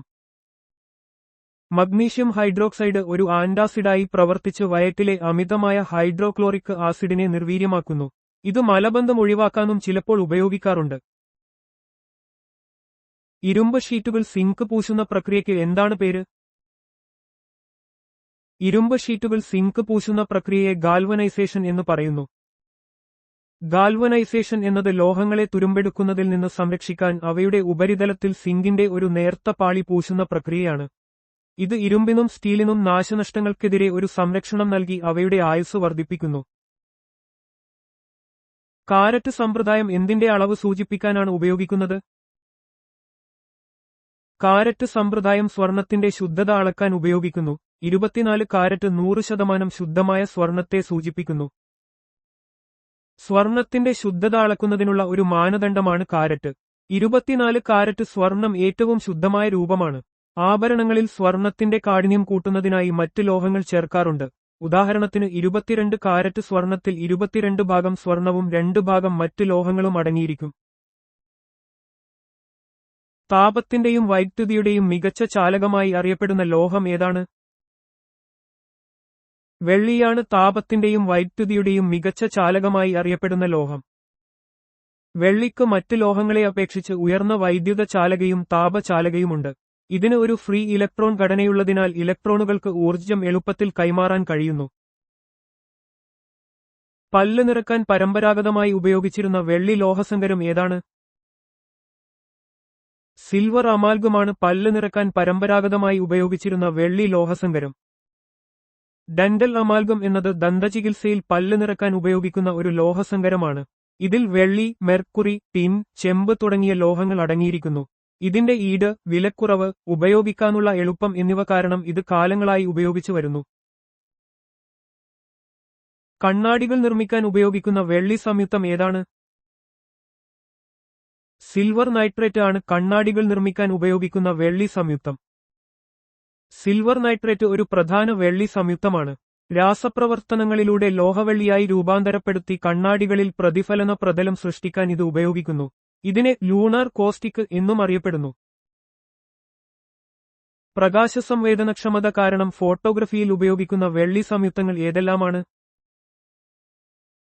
Silver bromide, silver chloride, silver iodide എന്നിവയാണ് പ്രകാശസംവേദനക്ഷമത കാരണം ഫോട്ടോഗ്രഫിയിൽ ഉപയോഗിക്കുന്ന വെള്ളി സംയുക്തങ്ങൾ. ഹാലൈഡുകളായ silver bromide, silver chloride, silver iodide എന്നിവ പ്രകാശത്തോട് പ്രതികരിച്ച് ഇരുണ്ടതാകുന്ന സ്വഭാവമുള്ളവയാണ്. ഈ ഗുണം കാരണം ഫോട്ടോ ഫിലിമുകളിലും പേപ്പറുകളിലും പ്രകാശത്തെ രേഖപ്പെടുത്താൻ ഇവ പരമ്പരാഗത ഫോട്ടോഗ്രഫിയിൽ ഉപയോഗിച്ചിരുന്നു. സിൽവർ അയഡൈഡ് സാധാരണയായി എന്തിനാണ് ഉപയോഗിക്കുന്നത്? സിൽവർ അയഡൈഡ് സാധാരണയായി കൃത്രിമ മഴ അല്ലെങ്കിൽ ക്ലൗഡ് സീഡിംഗ് എന്നിവക്കാണ് ഉപയോഗിക്കുന്നത്. സിൽവർ അയഡൈഡ് ക്ലൗഡ് സീഡിംഗിനായി ഉപയോഗിക്കുന്ന ഒരു പ്രധാന രാസവസ്തുവാണ്. മേഘങ്ങളിലേക്ക് ഈ സംയുക്തം വിതറുന്നത് ഐസ് ക്രിസ്റ്റലുകൾ രൂപപ്പെടാൻ സഹായിക്കുകയും ഇത് മഴ പെയ്യുന്നതിനോ മഞ്ഞ് ഉണ്ടാകുന്നതിനോ കാരണമാവുകയും ചെയ്യുന്നു. മെർക്കുറിയും മറ്റ് ലോഹങ്ങളും ചേർന്നുള്ള ലോഹസങ്കരങ്ങളെ എന്താണ് വിളിക്കുന്നത്? മെർക്കുറിയും മറ്റ് ലോഹങ്ങളും ചേർന്നുള്ള ലോഹസങ്കരങ്ങളെ അമാൽഗമുകൾ എന്ന് വിളിക്കുന്നു. അമാൽഗം എന്നത് മെർക്കുറി ഒരു ഘടകമായുള്ള ഏതൊരു ലോഹസങ്കരത്തെയും സൂചിപ്പിക്കുന്നു. ദന്തചികിത്സയിൽ പല്ല് നിറക്കാൻ ഉപയോഗിക്കുന്ന ഡെന്റൽ അമാൽഗം ഇതിനൊരു ഉദാഹരണമാണ്. ടാനറി വ്യവസായത്തിൽ നിന്ന് പുറന്തള്ളുന്ന ഏത് ലോഹ അയോണാണ് ഗുരുതരമായ ജലമലിനീകരണത്തിന് പ്രധാന കാരണം? ടാനറി വ്യവസായത്തിൽ നിന്ന് പുറന്തള്ളുന്ന ക്രോമിയം, സിആർ ലോഹ അയോണാണ് ഗുരുതരമായ ജലമലിനീകരണത്തിന് പ്രധാന കാരണം. തുകൽ സംസ്കരണ വ്യവസായമായ ടാനറിയിൽ നിന്നുള്ള മലിനജലത്തിൽ ഉയർന്ന അളവിൽ ക്രോമിയം അയോണുകൾ അടങ്ങിയിട്ടുണ്ട്. ഈ അയോണുകൾ ജലസ്രോതസ്സുകളിൽ കലരുമ്പോൾ ജലജീവികൾക്കും മനുഷ്യർക്കും ദോഷകരമായ ഗുരുതരമായ പാരിസ്ഥിതിക പ്രശ്നങ്ങൾക്ക് കാരണമാകുന്നു. ഇരുമ്പ് പോലുള്ള സാധാരണ ലോഹങ്ങളെ സ്വർണമാക്കി മാറ്റാൻ കഴിയുമെന്ന് വിശ്വസിച്ചിരുന്ന ഐതിഹാസിക പദാർത്ഥം ഏതാണ്? ഇരുമ്പ് പോലുള്ള സാധാരണ ലോഹങ്ങളെ സ്വർണമാക്കി മാറ്റാൻ കഴിയുമെന്ന് വിശ്വസിച്ചിരുന്ന ഐതിഹാസിക പദാർത്ഥം ഫിലോസഫേഴ്സ് സ്റ്റോൺ ആയിരുന്നു. ഫിലോസഫേഴ്സ് സ്റ്റോൺ എന്നത് ആൽക്കെമിയിലെ ഒരു ഐതിഹാസിക പദാർത്ഥമാണ്. ഇത് വെറും ലോഹങ്ങളെ സ്വർണമാക്കി മാറ്റാനും അമർത്യ നൽകാനും കഴിവുള്ള ഒരു രാസവസ്തുവാണെന്ന് മധ്യകാലഘട്ടത്തിലെ ആൽക്കെമിസ്റ്റുകൾ വിശ്വസിച്ചിരുന്നു. ഇത് ശാസ്ത്രപരമായ കണ്ടെത്തലുകളുടെ ആദ്യകാല ശ്രമങ്ങളുടെ ഭാഗമായിരുന്നു. പ്രകൃതിയിൽ തനതായ വേർപെട്ട അവസ്ഥയിൽ സാധാരണയായി കാണപ്പെടുന്ന അമൂല്യ ലോഹങ്ങൾ ഏവ? സ്വർണം, പ്ലാറ്റിനം, വെള്ളി എന്നിവയാണ് പ്രകൃതിയിൽ തനതായ വേർപെട്ട അവസ്ഥയിൽ സാധാരണയായി കാണപ്പെടുന്ന അമൂല്യ ലോഹങ്ങൾ. ഈ ലോഹങ്ങൾ താരതമ്യേന കുറഞ്ഞ രാസപ്രവർത്തനശേഷി ഉള്ളവയാണ്. അതിനാൽ അവ ഓക്സിജൻ, ജലം തുടങ്ങിയ ഘടകങ്ങളുമായി എളുപ്പത്തിൽ രാസപ്രവർത്തനത്തിൽ ഏർപ്പെടാതെ പ്രകൃതിയിൽ സ്വതന്ത്രമായ രൂപത്തിൽ നിലനിൽക്കുന്നു. ഇത് അവയുടെ വേർതിരിച്ചെടുക്കൽ എളുപ്പമാക്കുന്നു. ലോഹങ്ങളെ സാമ്പത്തികമായി വേർതിരിച്ചെടുക്കാൻ കഴിയുന്ന ധാതുക്കൾക്ക് എന്താണ് പറയുന്നത്? ലോഹങ്ങളെ സാമ്പത്തികമായി വേർതിരിച്ചെടുക്കാൻ കഴിയുന്ന ധാതുക്കളെ അയിരുകൾ, ഓസ് എന്നു പറയുന്നു. ഒരു ധാതുവിൽ നിന്ന് ലാഭകരമായി ലോഹം വേർതിരിച്ചെടുക്കാൻ കഴിയുമ്പോൾ മാത്രമാണ് അതിനെ അയിര് എന്ന് വിളിക്കുന്നത്. എല്ലാ അയിരുകളും ധാതുക്കളാണ്, എന്നാൽ എല്ലാ ധാതുക്കളും അയിരുകളല്ല. അയിരിൽ നിന്ന് ശുദ്ധമായ ലോഹം വേർതിരിച്ചെടുക്കുന്ന ശാസ്ത്രീയ പ്രക്രിയക്ക് എന്താണ് പറയുന്നത്? അയിരിൽ നിന്ന് ശുദ്ധമായ ലോഹം വേർതിരിച്ചെടുക്കുന്ന ശാസ്ത്രീയ പ്രക്രിയയെ ലോഹനിർമ്മാണം, മെറ്റലർജി എന്ന് പറയുന്നു. ലോഹനിർമ്മാണം എന്നത് ലോഹ അയിരുകൾ ഖനനം ചെയ്യുന്നത് മുതൽ ശുദ്ധമായ ലോഹം വേർതിരിച്ചെടുക്കുന്നതുവരെയുള്ള ഒരു കൂട്ടം പ്രക്രിയകളെയാണ് സൂചിപ്പിക്കുന്നത്. അയിര് സാന്ദ്രീകരണം, ലോഹം വേർതിരിക്കൽ, ശുദ്ധീകരണം എന്നിവ ഇതിൽ ഉൾപ്പെടുന്നു. അയിരിൽ നിന്ന് അനാവശ്യ മാലിന്യങ്ങൾ നീക്കം ചെയ്യുന്ന പ്രക്രിയക്ക് എന്താണ് പറയുന്നത്? അയിരിൽ നിന്ന് അനാവശ്യ മാലിന്യങ്ങൾ നീക്കം ചെയ്യുന്ന പ്രക്രിയയെ സാന്ദ്രീകരണം, കോൺസെൻട്രേഷൻ എന്ന് പറയുന്നു. അയിരിനെ ശുദ്ധമായ ലോഹമാക്കി മാറ്റുന്ന പ്രക്രിയയിലെ ഒരു പ്രധാന ഘട്ടമാണിത്. ഈ ഘട്ടത്തിൽ അയിരിന്റെ സാന്ദ്രത, കാന്തിക സ്വഭാവം, രാസസ്വഭാവം എന്നിവയിലെ വ്യത്യാസങ്ങൾ ഉപയോഗിച്ച് മാലിന്യങ്ങളെ വേർതിരിക്കുന്നു. അയിരിൽ കാണപ്പെടുന്ന മണ്ണ്, മണൽ, കല്ലുകൾ തുടങ്ങിയ അനാവശ്യ മാലിന്യങ്ങൾക്ക് എന്താണ് പറയുന്നത്? അയിരിൽ കാണപ്പെടുന്ന മണ്ണ്, മണൽ, കല്ലുകൾ തുടങ്ങിയ അനാവശ്യ മാലിന്യങ്ങളെ ഗാംഗി എന്ന് പറയുന്നു. അയിരിന്റെ സാന്ദ്രീകരണ പ്രക്രിയയിൽ ഈ ഗാംഗ് കണങ്ങളെ നീക്കം ചെയ്യുന്നത് വളരെ പ്രധാനമാണ്. ലോഹം വേർതിരിച്ചെടുക്കുന്നതിനുള്ള തുടർന്നുള്ള ഘട്ടങ്ങളുടെ കാര്യക്ഷമത വർദ്ധിപ്പിക്കാൻ ഇത് സഹായിക്കുന്നു. ലോഹനിർമ്മാണത്തിൽ ഉരുകി വേർതിരിക്കൽ, സ്മെൽറ്റിംഗ് സമയത്ത് മാലിന്യങ്ങൾ നീക്കം ചെയ്യാൻ ചേർക്കുന്ന പദാർത്ഥത്തിന് എന്താണ് പറയുന്നത്? ലോഹനിർമ്മാണത്തിൽ ഉരുകി വേർതിരിക്കൽ, സ്മെൽറ്റിംഗ് സമയത്ത് മാലിന്യങ്ങൾ നീക്കം ചെയ്യാൻ ചേർക്കുന്ന പദാർത്ഥത്തെ ഫ്ലക്സ് എന്ന് പറയുന്നു. ഫ്ലക്സ് ഗാംഗുമായി പ്രവർത്തിച്ച് എളുപ്പത്തിൽ ഉരുകുന്ന സ്ലാഗ് രൂപീകരിക്കുന്നു. ഈ സ്ലാഗ് വേർതിരിച്ചെടുക്കുന്നതിലൂടെ മാലിന്യങ്ങളെ നീക്കം ചെയ്യാനും ശുദ്ധമായ ലോഹം ലഭിക്കാനും സാധിക്കുന്നു. അയിര് സാന്ദ്രീകരണത്തിനായുള്ള ഗുരുത്വാകർഷണ വേർതിരിക്കൽ രീതി ഏത് തത്വത്തെ അടിസ്ഥാനമാക്കിയുള്ളതാണ്? അയിര് സാന്ദ്രീകരണത്തിനായുള്ള ഗുരുത്വാകർഷണ വേർതിരിക്കൽ രീതി ശുദ്ധമായ അയിരിന്റെയും ഗാംഗിന്റെയും സാന്ദ്രതയിലുള്ള വ്യത്യാസങ്ങളെ അടിസ്ഥാനമാക്കിയുള്ളതാണ്. ഈ രീതിയിൽ ഭാരം കൂടിയ അയിര് കണങ്ങൾ ഭാരം കുറഞ്ഞ ഗാംഗ് കണങ്ങളിൽ നിന്ന് വേർതിരിക്കുന്നു. ജലം ഉപയോഗിച്ച് കഴുകുമ്പോൾ ഭാരം കുറഞ്ഞ മാലിന്യങ്ങൾ ഒലിച്ചുപോവുകയും ഭാരം കൂടിയ അയിര് അടിയിൽ അവശേഷിക്കുകയും ചെയ്യുന്നു. ഏത് അയിര് സാന്ദ്രീകരണ രീതിയാണ് പ്രധാനമായും സൾഫൈഡ് അയിരുകൾക്കായി ഉപയോഗിക്കുന്നത്? ഫ്രോത്ത് ഫ്ലോട്ടേഷൻ രീതിയാണ് പ്രധാനമായും സൾഫൈഡ് അയിരുകളുടെ സാന്ദ്രീകരണത്തിനായി ഉപയോഗിക്കുന്നത്. ഈ രീതിയിൽ അയിരുകളെ ജലത്തിൽ കലർത്തി എണ്ണയും പതപ്പിക്കുന്ന രാസവസ്തുക്കളും ചേർക്കുന്നു. സൾഫൈഡ് അയിര് കണങ്ങൾ എണ്ണയുമായി ഒട്ടിപ്പിടിച്ച് പതയുടെ രൂപത്തിൽ മുകളിലേക്ക് ഉയരുകയും ഗാംഗ് അടിയിൽ അടിയുകയും ചെയ്യുന്നു. ഏത് തരം അയിരുകൾക്കോ മാലിന്യങ്ങൾക്കോ ആണ് വൈദ്യുതകാന്തിക വേർതിരിക്കൽ രീതി ഉപയോഗപ്രദമാകുന്നത്? കാന്തിക ഗുണങ്ങളുള്ള അയിരുകൾക്കോ മാലിന്യങ്ങൾക്കോ ആണ് വൈദ്യുതകാന്തിക വേർതിരിക്കൽ രീതി ഉപയോഗപ്രദമാകുന്നത്. ഈ രീതിയിൽ ഒരു കാന്തിക റോളറിലൂടെ അയിര് കടന്നുപോകുമ്പോൾ കാന്തിക സ്വഭാവമുള്ള അയിര് കണങ്ങൾ അല്ലെങ്കിൽ മാലിന്യങ്ങൾ കാന്തിക വലിവ് കാരണം വേർപെടുന്നു. ഉദാഹരണത്തിന് ടിൻ അയിരായ കാസിറ്ററൈറ്റ് വേർതിരിക്കാൻ ഇത് ഉപയോഗിക്കുന്നു. വായുവിന്റെ അഭാവത്തിൽ ഒരു അയിരിനെ അതിന്റെ ദ്രവണാങ്കത്തിന് താഴെയായി ചൂടാക്കുന്ന ലോഹനിർമ്മാണ പ്രക്രിയക്ക് എന്താണ് പറയുന്നത്? വായുവിന്റെ അഭാവത്തിൽ ഒരു അയിരിനെ അതിന്റെ ദ്രവണാങ്കത്തിന് താഴെയായി ചൂടാക്കുന്ന ലോഹനിർമ്മാണ പ്രക്രിയയെ കാൽസിനേഷൻ എന്ന് പറയുന്നു. സാധാരണയായി കാർബണേറ്റ് അയിരുകളെയും ഹൈഡ്രോക്സൈഡ് അയിരുകളെയും അവയുടെ ഓക്സൈഡുകളാക്കി മാറ്റാൻ കാൽസിനേഷൻ ഉപയോഗിക്കുന്നു. ഈ പ്രക്രിയയിലൂടെ ജലാംശം, കാർബൺ ഡയോക്സൈഡ് തുടങ്ങിയ ബാഷ്പശീലമായ മാലിന്യങ്ങൾ നീക്കം ചെയ്യപ്പെടുന്നു. സാധാരണയായി സൾഫൈഡ് അയിരുകൾ വായുവിന്റെ സാന്നിധ്യത്തിൽ ശക്തമായി ചൂടാക്കുന്ന ലോഹ നിർമ്മാണ പ്രക്രിയ എന്താണ്? സാധാരണയായി സൾഫൈഡ് അയിരുകൾ വായുവിന്റെ സാന്നിധ്യത്തിൽ ശക്തമായി ചൂടാക്കുന്ന ലോഹ നിർമ്മാണ പ്രക്രിയയെ റോസ്റ്റിംഗ് എന്ന് പറയുന്നു. റോസ്റ്റിംഗ് എന്നത് അയിരിലെ സൾഫൈഡ് സംയുക്തങ്ങളെ ഓക്സൈഡുകളാക്കി മാറ്റുന്ന പ്രക്രിയയാണ്. ഇത് ലോഹങ്ങൾ വേർതിരിച്ചെടുക്കുന്നതിലെ ഒരു പ്രധാന ഘട്ടമാണ്. സൾഫൈഡ് അയിരുകളിലെ മാലിന്യങ്ങൾ നീക്കം ചെയ്യാനും ലോഹം വേർതിരിക്കാനും ഇത് സഹായിക്കുന്നു. ഒരു ലോഹം അതിന്റെ അയിരിൽ നിന്ന് സാധാരണയായി ഒരു നിരോക്സീകാരിയുടെ സഹായത്തോടെ ദ്രവണാങ്കത്തിനു മുകളിൽ ഉയർന്ന താപനിലയിൽ ചൂടാക്കി വേർതിരിച്ചെടുക്കുന്ന പ്രക്രിയ എന്താണ്? ഒരു ലോഹം അതിന്റെ അയിരിൽ നിന്ന് സാധാരണയായി ഒരു നിരോക്സീകാരിയുടെ സഹായത്തോടെ ദ്രവണാങ്കത്തിനു മുകളിൽ ഉയർന്ന താപനിലയിൽ ചൂടാക്കി വേർതിരിച്ചെടുക്കുന്ന പ്രക്രിയയെ സ്മെൽറ്റിംഗ് എന്ന് പറയുന്നു. സ്മെൽറ്റിംഗ് ലോഹനിർമ്മാണത്തിലെ ഒരു അടിസ്ഥാന പ്രക്രിയയാണ്. ഈ പ്രക്രിയയിൽ അയിരിനെ അതിന്റെ ദ്രവണാങ്കത്തിനു മുകളിൽ ചൂടാക്കി ഒരു നിരോക്സീകാരിയുടെ സഹായത്തോടെ ലോഹം വേർതിരിക്കുന്നു.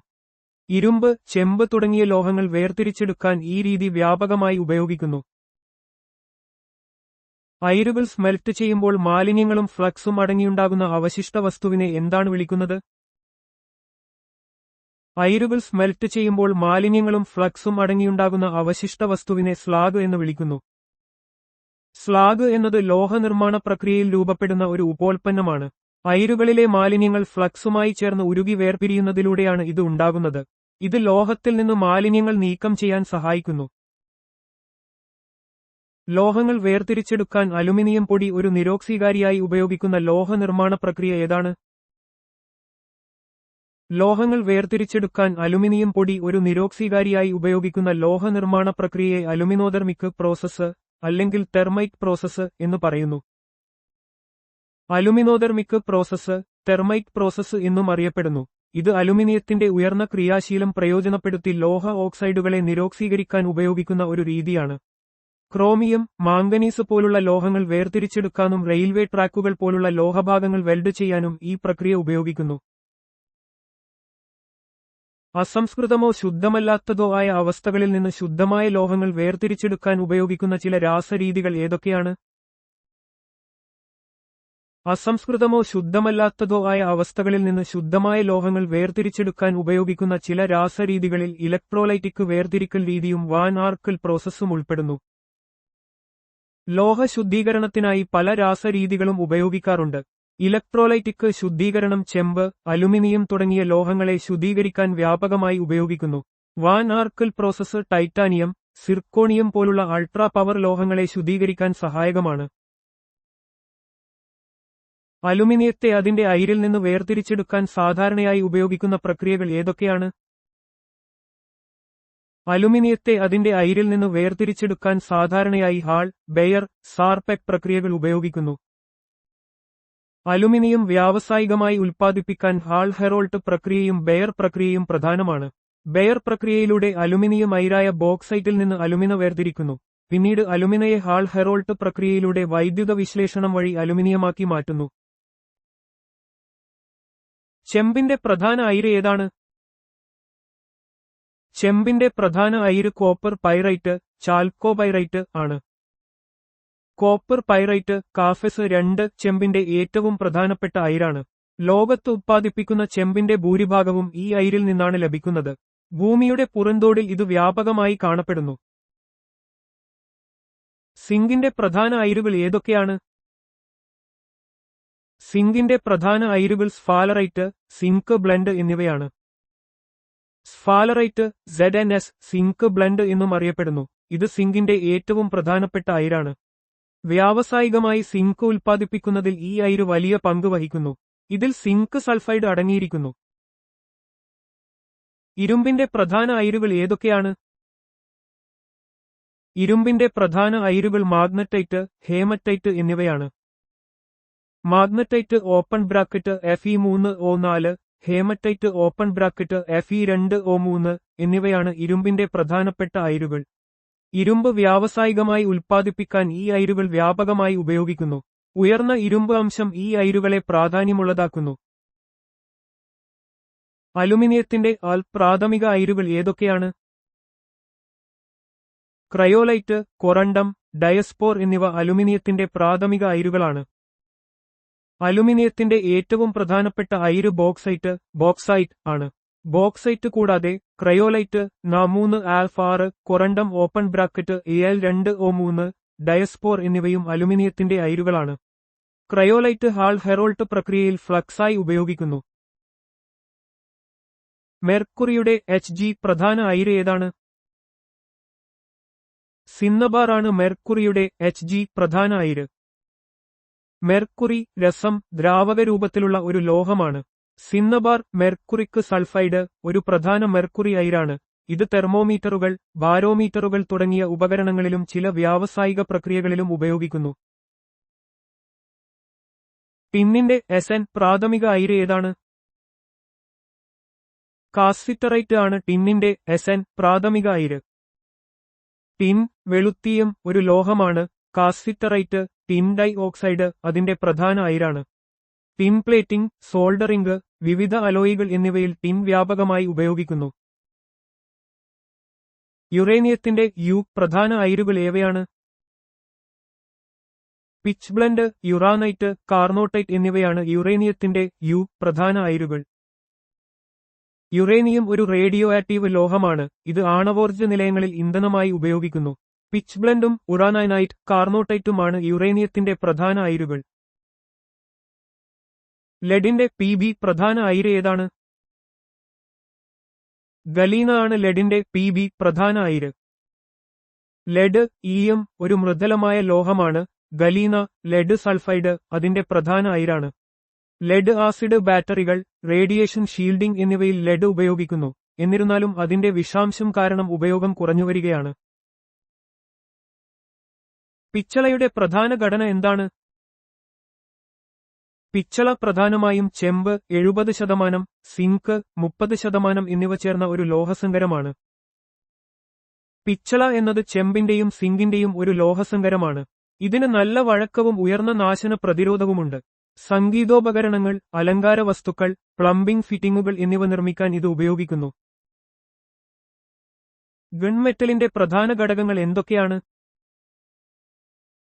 ഗൺമെറ്റൽ പ്രധാനമായും ചെമ്പ് 88%, ടിൻ 10%, സിങ്ക് 2% എന്നിവ ചേർന്ന ഒരു ലോഹസങ്കരമാണ്. ഗൺമെറ്റൽ റെഡ് ബ്രാസ് എന്നും അറിയപ്പെടുന്നു. ഇത് ചെമ്പ്, ടിൻ, സിങ്ക് എന്നിവയുടെ ഒരു ലോഹസങ്കരമാണ്. ഇതിന് നല്ല ശക്തിയും നാശന പ്രതിരോധവുമുണ്ട്. വാൽവുകൾ, പമ്പുകൾ, ഉയർന്ന മർദ്ദം ആവശ്യമായ ഭാഗങ്ങൾ എന്നിവ നിർമ്മിക്കാൻ ഇത് ഉപയോഗിക്കുന്നു. സ്റ്റെയിൻലെസ് സ്റ്റീലിന്റെ പ്രധാന ലോഹഘടകങ്ങൾ എന്തൊക്കെയാണ്? സ്റ്റെയിൻലെസ് സ്റ്റീൽ പ്രധാനമായും ഇരുമ്പ് 89.4%, ക്രോമിയം 10%, മാംഗനീസ് 0.35%, കാർബൺ 2.5% എന്നിവയുടെ ഒരു ലോഹസങ്കരമാണ്. സ്റ്റെയിൻലെസ് സ്റ്റീൽ എന്നത് ഇരുമ്പ്, ക്രോമിയം എന്നിവയുടെ ഒരു ലോഹസങ്കരമാണ്. ഇതിന്റെ പ്രധാന സവിശേഷത തുരുമ്പ് പിടിക്കാത്ത സ്വഭാവമാണ്. ഇത് ക്രോമിയത്തിന്റെ സാന്നിധ്യം മൂലമാണ്. അടുക്കള ഉപകരണങ്ങൾ, ശസ്ത്രക്രിയ ഉപകരണങ്ങൾ, വാസ്തുവിദ്യ എന്നിവയിൽ ഇത് വ്യാപകമായി ഉപയോഗിക്കുന്നു. പൊതുസേവനങ്ങളിൽ നിയമിക്കപ്പെട്ടവരുടെ നിയമനം, സേവന വ്യവസ്ഥകൾ എന്നിവയുമായി ബന്ധപ്പെട്ട തർക്കങ്ങൾ അഡ്മിനിസ്ട്രേറ്റീവ് ട്രിബ്യൂണലുകൾ വഴി തീർപ്പാക്കാൻ പാർലമെന്റിന് അധികാരം നൽകുന്ന ആർട്ടിക്കിൾ ഏതാണ്? Article 323A. ഇന്ത്യൻ ഭരണഘടനയുടെ 323A അനുച്ഛേദം പാർലമെന്റിന് അഡ്മിനിസ്ട്രേറ്റീവ് ട്രിബ്യൂണലുകൾ സ്ഥാപിക്കാൻ അധികാരം നൽകുന്നു. പൊതുസേവനങ്ങളുമായി ബന്ധപ്പെട്ട നിയമന തർക്കങ്ങൾ വേഗത്തിൽ തീർപ്പാക്കുക എന്നതാണ് ഇതിന്റെ പ്രധാന ലക്ഷ്യം. മറ്റു വിഷയങ്ങൾക്കായി ട്രിബ്യൂണലുകൾ സ്ഥാപിക്കാൻ പാർലമെന്റിനും സംസ്ഥാന നിയമസഭകൾക്കും അധികാരം നൽകുന്ന ആർട്ടിക്കിൾ ഏതാണ്? Article 323B. ഭരണഘടനയുടെ 323B അനുച്ഛേദം പാർലമെന്റിനും സംസ്ഥാന നിയമസഭകൾക്കും വിവിധ വിഷയങ്ങളുമായി ബന്ധപ്പെട്ട തർക്കങ്ങൾ കൈകാര്യം ചെയ്യാൻ ട്രിബ്യൂണലുകൾ സ്ഥാപിക്കാൻ അധികാരം നൽകുന്നു. ഇത് നികുതി, ഭൂമി പരിഷ്കരണം തുടങ്ങിയ മേഖലകളിലെ തർക്കങ്ങൾ വേഗത്തിൽ തീർപ്പാക്കാൻ സഹായിക്കുന്നു. തിരഞ്ഞെടുപ്പുകളുടെ മേൽനോട്ടം, നിർദ്ദേശം, നിയന്ത്രണം എന്നിവ ഒരു തിരഞ്ഞെടുപ്പ് കമ്മീഷനിൽ നിക്ഷിപ്തമാണെന്ന് പറയുന്ന ആർട്ടിക്കിൾ ഏതാണ്? ആർട്ടിക്കിൾ 324. ഇന്ത്യൻ ഭരണഘടനയുടെ 324 അനുച്ഛേദം തിരഞ്ഞെടുപ്പ് കമ്മീഷന് സ്വതന്ത്രവും നീതിയുക്തവുമായ തിരഞ്ഞെടുപ്പുകൾ നടത്തുന്നതിനുള്ള സമ്പൂർണ്ണ അധികാരം നൽകുന്നു. ലോക്സഭ, രാജ്യസഭ, സംസ്ഥാന നിയമസഭകൾ, രാഷ്ട്രപതി, ഉപരാഷ്ട്രപതി എന്നിവരുടെ തിരഞ്ഞെടുപ്പുകൾക്ക് ഈ കമ്മീഷൻ മേൽനോട്ടം വഹിക്കുന്നു. ലോക്സഭയിലേക്കും സംസ്ഥാന നിയമസഭകളിലേക്കുമുള്ള തിരഞ്ഞെടുപ്പുകൾ പ്രായപൂർത്തി വോട്ടവകാശത്തിന്റെ അടിസ്ഥാനത്തിലായിരിക്കണമെന്ന് പ്രതിപാദിക്കുന്ന ആർട്ടിക്കിൾ ഏതാണ്? ആർട്ടിക്കിൾ 326. ഇന്ത്യൻ ഭരണഘടനയുടെ 326 അനുച്ഛേദം 18 വയസ്സ് പൂർത്തിയായ എല്ലാ ഇന്ത്യൻ പൗരന്മാർക്കും ലിംഗഭേദമോ ജാതിയോ മതമോ വർഗമോ പരിഗണിക്കാതെ വോട്ട് ചെയ്യാനുള്ള അവകാശം ഉറപ്പുനൽകുന്നു. ഇത് ഇന്ത്യയിലെ ജനാധിപത്യത്തിന്റെ അടിസ്ഥാന ശിലകളിലൊന്നാണ്. ലോക്സഭയിൽ പട്ടികജാതിക്കാർക്കും പട്ടികവർഗക്കാർക്കും സീറ്റുകൾ സംവരണം ചെയ്യുന്നതിന് വ്യവസ്ഥ ചെയ്യുന്ന ആർട്ടിക്കിൾ ഏതാണ്? ആർട്ടിക്കിൾ 330. ഇന്ത്യൻ ഭരണഘടനയുടെ 330 അനുച്ഛേദം ലോക്സഭയിൽ പട്ടികജാതിക്കാർക്കും പട്ടികവർഗക്കാർക്കും ജനസംഖ്യാനുപാതികമായി സീറ്റുകൾ സംവരണം ചെയ്യുന്നു. പാർശ്വവൽക്കരിക്കപ്പെട്ട വിഭാഗങ്ങളുടെ പ്രാതിനിധ്യം ഉറപ്പാക്കുക എന്നതാണ് ഈ വ്യവസ്ഥയുടെ ലക്ഷ്യം. ലോക്സഭയിൽ ആംഗ്ലോ ഇന്ത്യൻ സമുദായത്തിന് പ്രാതിനിധ്യം നൽകിയിരുന്നതും പിന്നീട് റദ്ദാക്കിയതുമായ ആർട്ടിക്കിൾ ഏതാണ്? ആർട്ടിക്കിൾ 331. ഇന്ത്യൻ ഭരണഘടനയുടെ 331 അനുച്ഛേദം ലോക്സഭയിൽ ആംഗ്ലോ ഇന്ത്യൻ സമുദായത്തിന് പ്രാതിനിധ്യം ഉറപ്പാക്കിയിരുന്നു. 2019 104 ഭരണഘടനാ ഭേദഗതി നിയമം വഴി ഈ വ്യവസ്ഥ റദ്ദാക്കി. ഇത് 2020 ജനുവരി 25 മുതൽ പ്രാബല്യത്തിൽ വന്നു. സംസ്ഥാനങ്ങളിലെ നിയമസഭകളിൽ പട്ടികജാതിക്കാർക്കും പട്ടികവർഗക്കാർക്കും സീറ്റുകൾ സംവരണം ചെയ്യുന്നതിന് വ്യവസ്ഥ ചെയ്യുന്ന ആർട്ടിക്കിൾ ഏതാണ്? ആർട്ടിക്കിൾ 332. ഇന്ത്യൻ ഭരണഘടനയുടെ 332 അനുച്ഛേദം സംസ്ഥാന നിയമസഭകളിൽ പട്ടികജാതിക്കാർക്കും പട്ടികവർഗക്കാർക്കും അവരുടെ ജനസംഖ്യാനുപാതികമായി സീറ്റുകൾ സംവരണം ചെയ്യുന്നു. ഇത് ദുർബല വിഭാഗങ്ങളുടെ രാഷ്ട്രീയ പ്രാതിനിധ്യം ഉറപ്പാക്കുന്നതിനുള്ള ഒരു പ്രധാന ഭരണഘടനാപരമായ വ്യവസ്ഥയാണ്. സംസ്ഥാന നിയമസഭകളിൽ ആംഗ്ലോ ഇന്ത്യൻ സമുദായത്തിന് പ്രാതിനിധ്യം നൽകിയിരുന്നതും പിന്നീട് റദ്ദാക്കിയതുമായ ആർട്ടിക്കിൾ ഏതാണ്? ആർട്ടിക്കിൾ 333. ഭരണഘടനയുടെ 333 അനുച്ഛേദം സംസ്ഥാന നിയമസഭകളിൽ ആംഗ്ലോ ഇന്ത്യൻ സമുദായത്തിന് പ്രാതിനിധ്യം ഉറപ്പാക്കിയിരുന്നു. 2019 104 ഭരണഘടനാ ഭേദഗതി നിയമപ്രകാരം ലോക്സഭയിലെയും സംസ്ഥാന നിയമസഭകളിലെയും ഈ വ്യവസ്ഥ റദ്ദാക്കുകയുണ്ടായി.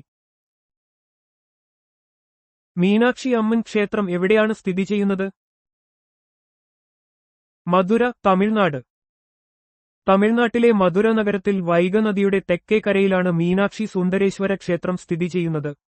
ദ്രാവിഡ വാസ്തുവിദ്യയുടെ മികച്ച ഉദാഹരണങ്ങളിലൊന്നായ ഈ ക്ഷേത്രം മീനാക്ഷി ദേവിക്കും സുന്ദരേശ്വരനും ശിവൻ സമർപ്പിച്ചിരിക്കുന്നു. ഒരു പുരാതന ഹാരപ്പൻ നാഗരികതാ കേന്ദ്രമായ ധോളവീര ഏത് ഇന്ത്യൻ സംസ്ഥാനത്താണ് സ്ഥിതി ചെയ്യുന്നത്? കച്ച് ജില്ല, ഗുജറാത്ത്. ഗുജറാത്തിലെ കച്ച് ജില്ലയിലെ കാതിർബേട്ട് ദ്വീപിലാണ് ഹാരപ്പൻ നാഗരികതയുടെ പ്രധാന കേന്ദ്രങ്ങളിലൊന്നായ ധോളവീര സ്ഥിതി ചെയ്യുന്നത്. 2021 ഈ സൈറ്റിനെ യുനെസ്കോ ലോക പൈതൃക പട്ടികയിൽ ഉൾപ്പെടുത്തി. സിന്ധുനദീതട നാഗരികതയിലെ പ്രധാനപ്പെട്ട ജലസംരക്ഷണ രീതികൾക്കും ആസൂത്രിത നഗരഘടനയ്ക്കും ഇത് പേരുകേട്ടതാണ്. ഡൽഹിയിലെ ചെങ്കോട്ട നിർമ്മിച്ച മുഗൾ ചക്രവർത്തി ആരാണ്? ഷാജഹാൻ. ഡൽഹിയിലെ ചെങ്കോട്ട, ലാൽ കില മുഗൾ ചക്രവർത്തി ഷാജഹാനാണ് നിർമ്മിച്ചത്. മുഗൾ വാസ്തുവിദ്യയുടെ ഒരു മികച്ച ഉദാഹരണമായി ഇത് കണക്കാക്കപ്പെടുന്നു. കൂടാതെ ഇന്ത്യയുടെ സ്വാതന്ത്ര്യദിനത്തിൽ പ്രധാനമന്ത്രി ഇവിടെ ദേശീയ പതാക ഉയർത്താറുണ്ട്. ഷാജഹാൻ നിർമ്മിച്ച ചെങ്കോട്ട ഏതു വർഷമാണ് പൂർത്തിയായത്? 1648. ചെങ്കോട്ടയുടെ നിർമ്മാണം 1639 ആരംഭിച്ച് 1648 പൂർത്തിയായി. മുഗൾ ചക്രവർത്തി ഷാജഹാൻ തന്റെ പുതിയ തലസ്ഥാനമായ ഷാജഹാനാബാദിന്റെ കൊട്ടാരമായും കോട്ടയായും ഇത് നിർമ്മിച്ചു. 1156 ജയ്സാൽമർ കോട്ട നിർമ്മിച്ചത് ആരാണ്? രജപുത്ര ഭരണാധികാരി രാവൽ ജയ്സാൽ. 1156 രജപുത്ര ഭരണാധികാരി രാവൽ ജയ്സാൽ നിർമ്മിച്ച ജയ്സാൽമർ കോട്ട യുനെസ്കോ ലോക പൈതൃക സ്ഥലങ്ങളിൽ ഒന്നാണ്. മരുഭൂമിയിലെ സ്വർണ്ണക്കോട്ട എന്നും ഇത് അറിയപ്പെടുന്നു. ജയ്സാൽമർ കോട്ട ഏത് ഇന്ത്യൻ സംസ്ഥാനത്താണ് സ്ഥിതി ചെയ്യുന്നത്? ജയ്സാൽമർ, രാജസ്ഥാൻ. രാജസ്ഥാനിലെ ജയ്സാൽമർ നഗരത്തിൽ സ്ഥിതി ചെയ്യുന്ന ജയ്സാൽമർ കോട്ട ലോകത്തിലെ ഏറ്റവും വലിയ പൂർണ്ണമായി ജീവനുള്ള കോട്ടകളിൽ ഒന്നാണ്. ഇത് ത്രികൂട കുന്നിൻ മുകളിലാണ് സ്ഥിതി ചെയ്യുന്നത്. 1255 കൊണാർക്ക് സൂര്യക്ഷേത്രം നിർമ്മിച്ചത് ആരാണ്? കിഴക്കൻ ഗംഗാ രാജവംശത്തിലെ നരസിംഹദേവൻ ഒന്നാമൻ. 13ാം നൂറ്റാണ്ടിൽ കിഴക്കൻ ഗംഗാ രാജവംശത്തിലെ നരസിംഹദേവൻ ഒന്നാമൻ നിർമ്മിച്ചതാണ് കൊണാർക്ക് സൂര്യക്ഷേത്രം. ഒഡീഷയിലെ ഈ പ്രശസ്തമായ ക്ഷേത്രം യുനെസ്കോയുടെ ലോക പൈതൃക സൈറ്റാണ്. കൊണാർക്ക് സൂര്യക്ഷേത്രം ഏത് ഇന്ത്യൻ സംസ്ഥാനത്താണ് സ്ഥിതി ചെയ്യുന്നത്? കൊണാർക്ക്, ഒഡീഷ. ഒഡീഷയിലെ പുരി ജില്ലയിലുള്ള കൊണാർക്ക് നഗരത്തിലാണ് കൊണാർക്ക് സൂര്യക്ഷേത്രം സ്ഥിതി ചെയ്യുന്നത്. കറുത്ത പഗോഡ എന്നും ഇത് അറിയപ്പെടുന്നു. പുരാതന ബുദ്ധവിഹാരവും മഹത്തായ വിദ്യാഭ്യാസ കേന്ദ്രവുമായ നളന്ദ ഏത് ഇന്ത്യൻ സംസ്ഥാനത്താണ് സ്ഥിതി ചെയ്യുന്നത്? ബീഹാർ. ബീഹാറിലെ രാജ്ഗിറിന് സമീപം സ്ഥിതി ചെയ്യുന്ന നളന്ദ പുരാതന ഇന്ത്യയിലെ ഏറ്റവും വലിയ ബുദ്ധമത പഠന കേന്ദ്രങ്ങളിലൊന്നായിരുന്നു. ഗുപ്ത സാമ്രാജ്യത്തിന്റെ കാലത്താണ് ഇത് സ്ഥാപിതമായത്. ഖജുരാഹോ സ്മാരകങ്ങളുടെ കൂട്ടം ഏത് രാജവംശമാണ് നിർമ്മിച്ചത്? ചന്ദേല രാജവംശം. 950 ആഡിനും 1050 ആഡിനുമിടയിൽ ചന്ദേല രാജവംശമാണ് ഖജുരാഹോ സ്മാരകങ്ങൾ നിർമ്മിച്ചത്. ഈ ക്ഷേത്രങ്ങൾ ഹിന്ദു, ജൈന മതപരമായ വാസ്തുവിദ്യയുടെ മികച്ച ഉദാഹരണങ്ങളാണ്. നഗരശൈലിയിലുള്ള വാസ്തുവിദ്യയ്ക്ക് പേരുകേട്ട ഖജുരാഹോ സ്മാരകങ്ങളുടെ കൂട്ടം ഏത് ഇന്ത്യൻ സംസ്ഥാനത്താണ് സ്ഥിതി ചെയ്യുന്നത്? ഛതർപൂർ ജില്ല, മധ്യപ്രദേശ്. മധ്യപ്രദേശിലെ ഛതർപൂർ ജില്ലയിലാണ് ഖജുരാഹോ സ്മാരകങ്ങളുടെ കൂട്ടം സ്ഥിതി ചെയ്യുന്നത്. യുനെസ്കോയുടെ ലോക പൈതൃക പട്ടികയിലുള്ള ഈ സ്ഥലത്തെ ക്ഷേത്രങ്ങൾ അവയുടെ സങ്കീർണമായ കൊത്തുപണികൾക്കും ശില്പങ്ങൾക്കും പ്രശസ്തമാണ്. ചരിത്രപ്രസിദ്ധമായ ഇരുമ്പ് കപ്പലും സ്റ്റീം കപ്പലുമായ SS ഗ്രേറ്റ് ഈസ്റ്റേൺ രൂപകൽപ്പന ചെയ്തത് ആരാണ്? ഇസാംബാർഡ് കിങ്ഡം ബ്രൂണൽ. ലോകത്തിലെ ഏറ്റവും വലിയ കപ്പലായിരുന്ന SS ഗ്രേറ്റ് ഈസ്റ്റേൺ രൂപകൽപ്പന ചെയ്തത് പ്രശസ്ത എഞ്ചിനീയർ ഇസാംബാർഡ് കിങ്ഡം ബ്രൂണലാണ്. 1858-ൽ പുറത്തിറക്കിയ ഈ കപ്പൽ ബ്രിട്ടീഷ് എഞ്ചിനീയറിംഗിന്റെ ഒരു നാഴികക്കല്ലാണ്. ലോകത്തിലെ ഏറ്റവും പഴക്കമുള്ള കടലിലെ ലൈറ്റ് ഹൌസായ ബെൽ റോക്ക് ലൈറ്റ് ഹൌസ് നിർമ്മിച്ചത് ആരാണ്? Robert Stevenson. പ്രശസ്ത സിവിൽ എഞ്ചിനീയറായ റോബർട്ട് സ്റ്റീവൻസണാണ് ബെൽ റോക്ക് ലൈറ്റ് ഹൌസ് രൂപകൽപ്പന ചെയ്ത് നിർമ്മിച്ചത്. 1811-ൽ ഇത് പ്രവർത്തനക്ഷമമായി. ഇത് കടൽപ്പാറകളിൽ നിർമ്മിച്ച ലോകത്തിലെ ഏറ്റവും പഴക്കമുള്ള ലൈറ്റ് ഹൌസായി കണക്കാക്കപ്പെടുന്നു. ലോകത്തിലെ ഏറ്റവും പഴക്കമുള്ള കടലിലെ ലൈറ്റ് ഹൌസായ ബെൽ റോക്ക് ലൈറ്റ് ഹൌസ് ഏത് രാജ്യത്താണ് സ്ഥിതി ചെയ്യുന്നത്? Scotland, UK. സ്കോട്ട്ലൻഡിലെ ഫോർത്ത് നദിയുടെ അഴിമുഖത്ത് നിന്ന് 11 മൈൽ അകലെ വടക്കൻ കടലിലാണ് ബെൽ റോക്ക് ലൈറ്റ് ഹൌസ് സ്ഥിതി ചെയ്യുന്നത്. ഇത് അതിന്റെ നൂതനമായ നിർമ്മാണ രീതികൾക്കും പ്രതിരോധശേഷിക്കും പേരുകേട്ടതാണ്. ബ്രൂക്ലിൻ പാലം ഏതു വർഷമാണ് പൂർത്തിയായത്? 1883. ബ്രൂക്ലിൻ പാലം 1883-ൽ പൂർത്തിയാക്കിയ ഒരു പ്രധാന എഞ്ചിനീയറിംഗ് വിസ്മയമാണ്. ന്യൂയോർക്കിലെ മാൻഹാട്ടനെയും ബ്രൂക്ലിനെയും ബന്ധിപ്പിക്കുന്ന ഇത് ലോകത്തിലെ ഏറ്റവും പഴക്കമുള്ള തൂക്കുപാലങ്ങളിൽ ഒന്നാണ്. ലണ്ടൻ മലിനജല നിർമ്മാർജ്ജന സംവിധാനം പ്രധാനമായും ഏത് നൂറ്റാണ്ടിലാണ് നിർമ്മിച്ചത്? 19-ാം നൂറ്റാണ്ടിന്റെ അവസാനത്തിൽ. ലണ്ടൻ മലിനജല നിർമ്മാർജ്ജന സംവിധാനം 19-ാം നൂറ്റാണ്ടിന്റെ അവസാനത്തിൽ പ്ലേഗ് പോലുള്ള രോഗങ്ങളെ തടയുന്നതിനും നഗരത്തിലെ ശുചിത്വം മെച്ചപ്പെടുത്തുന്നതിനും വേണ്ടി നിർമ്മിച്ചതാണ്. ജോസഫ് ബസാൽഗെറ്റാണ് ഇതിന്റെ രൂപകൽപ്പനയ്ക്ക് നേതൃത്വം നൽകിയത്. ദേശീയ പട്ടികജാതി കമ്മീഷനെക്കുറിച്ച് പ്രതിപാദിക്കുന്ന ആർട്ടിക്കിൾ ഏതാണ്? ആർട്ടിക്കിൾ 338. ഇന്ത്യൻ ഭരണഘടനയുടെ 338-ാം അനുച്ഛേദം ദേശീയ പട്ടികജാതി കമ്മീഷൻ സ്ഥാപിക്കുന്നതിന് വ്യവസ്ഥ ചെയ്യുന്നു. പട്ടികജാതിക്കാരുടെ അവകാശങ്ങൾ സംരക്ഷിക്കുകയും അവരുടെ സാമൂഹിക സാമ്പത്തിക വികസനം ഉറപ്പാക്കുകയും ചെയ്യുക എന്നതാണ് ഈ കമ്മീഷന്റെ പ്രധാന ചുമതല. പട്ടികവർഗക്കാർക്കായുള്ള ദേശീയ കമ്മീഷനെക്കുറിച്ച് പ്രതിപാദിക്കുന്ന അനുച്ഛേദം ഏതാണ്? അനുച്ഛേദം 338A. ഭരണഘടനയുടെ 89-ാം ഭേദഗതി നിയമം 2003 അനുസരിച്ച് 338-ാം അനുച്ഛേദം ഭേദഗതി വരുത്തിയാണ് ദേശീയ പട്ടികവർഗ കമ്മീഷൻ സ്ഥാപിക്കുന്നതിനായി 338A എന്ന പുതിയ അനുച്ഛേദം കൂട്ടിച്ചേർത്തത്. ഈ കമ്മീഷൻ പട്ടികവർഗക്കാരുടെ അവകാശങ്ങൾ സംരക്ഷിക്കുന്നതിനും ക്ഷേമപ്രവർത്തനങ്ങൾ നിരീക്ഷിക്കുന്നതിനും ചുമതലപ്പെടുത്തിയിരിക്കുന്നു. പിന്നോക്ക വിഭാഗങ്ങൾക്കായുള്ള ദേശീയ കമ്മീഷനെക്കുറിച്ച് പ്രതിപാദിക്കുന്ന അനുച്ഛേദം ഏതാണ്? അനുച്ഛേദം 338B. 102-ാം ഭരണഘടനാ ഭേദഗതി നിയമം 2018 വഴിയാണ് പിന്നോക്ക വിഭാഗങ്ങൾക്കായുള്ള ദേശീയ കമ്മീഷന് ഭരണഘടനാപരമായ പദവി നൽകിയത്. ഈ ഭേദഗതിയിലൂടെ 338B എന്ന പുതിയ അനുച്ഛേദം കൂട്ടിച്ചേർക്കുകയും കമ്മീഷന്റെ ഘടന, അധികാരങ്ങൾ, ചുമതലകൾ എന്നിവ നിർവചിക്കുകയും ചെയ്തു. യൂണിയന്റെ ഔദ്യോഗിക ഭാഷയെക്കുറിച്ച് പ്രഖ്യാപിക്കുന്ന അനുച്ഛേദം ഏതാണ്? അനുച്ഛേദം 343. ഭരണഘടനയുടെ ഭാഗം 17-ലെ അനുച്ഛേദം 343 യൂണിയന്റെ ഔദ്യോഗിക ഭാഷയെക്കുറിച്ച് വ്യക്തമാക്കുന്നു. ദേവനാഗരി ലിപിയിലുള്ള ഹിന്ദിയാണ് യൂണിയന്റെ ഔദ്യോഗിക ഭാഷയെന്നും ഇന്ത്യൻ അക്കങ്ങളുടെ അന്താരാഷ്ട്ര രൂപമാണ് ഔദ്യോഗിക ആവശ്യങ്ങൾക്കായി ഉപയോഗിക്കേണ്ടതെന്നും ഈ അനുച്ഛേദം നിർദ്ദേശിക്കുന്നു.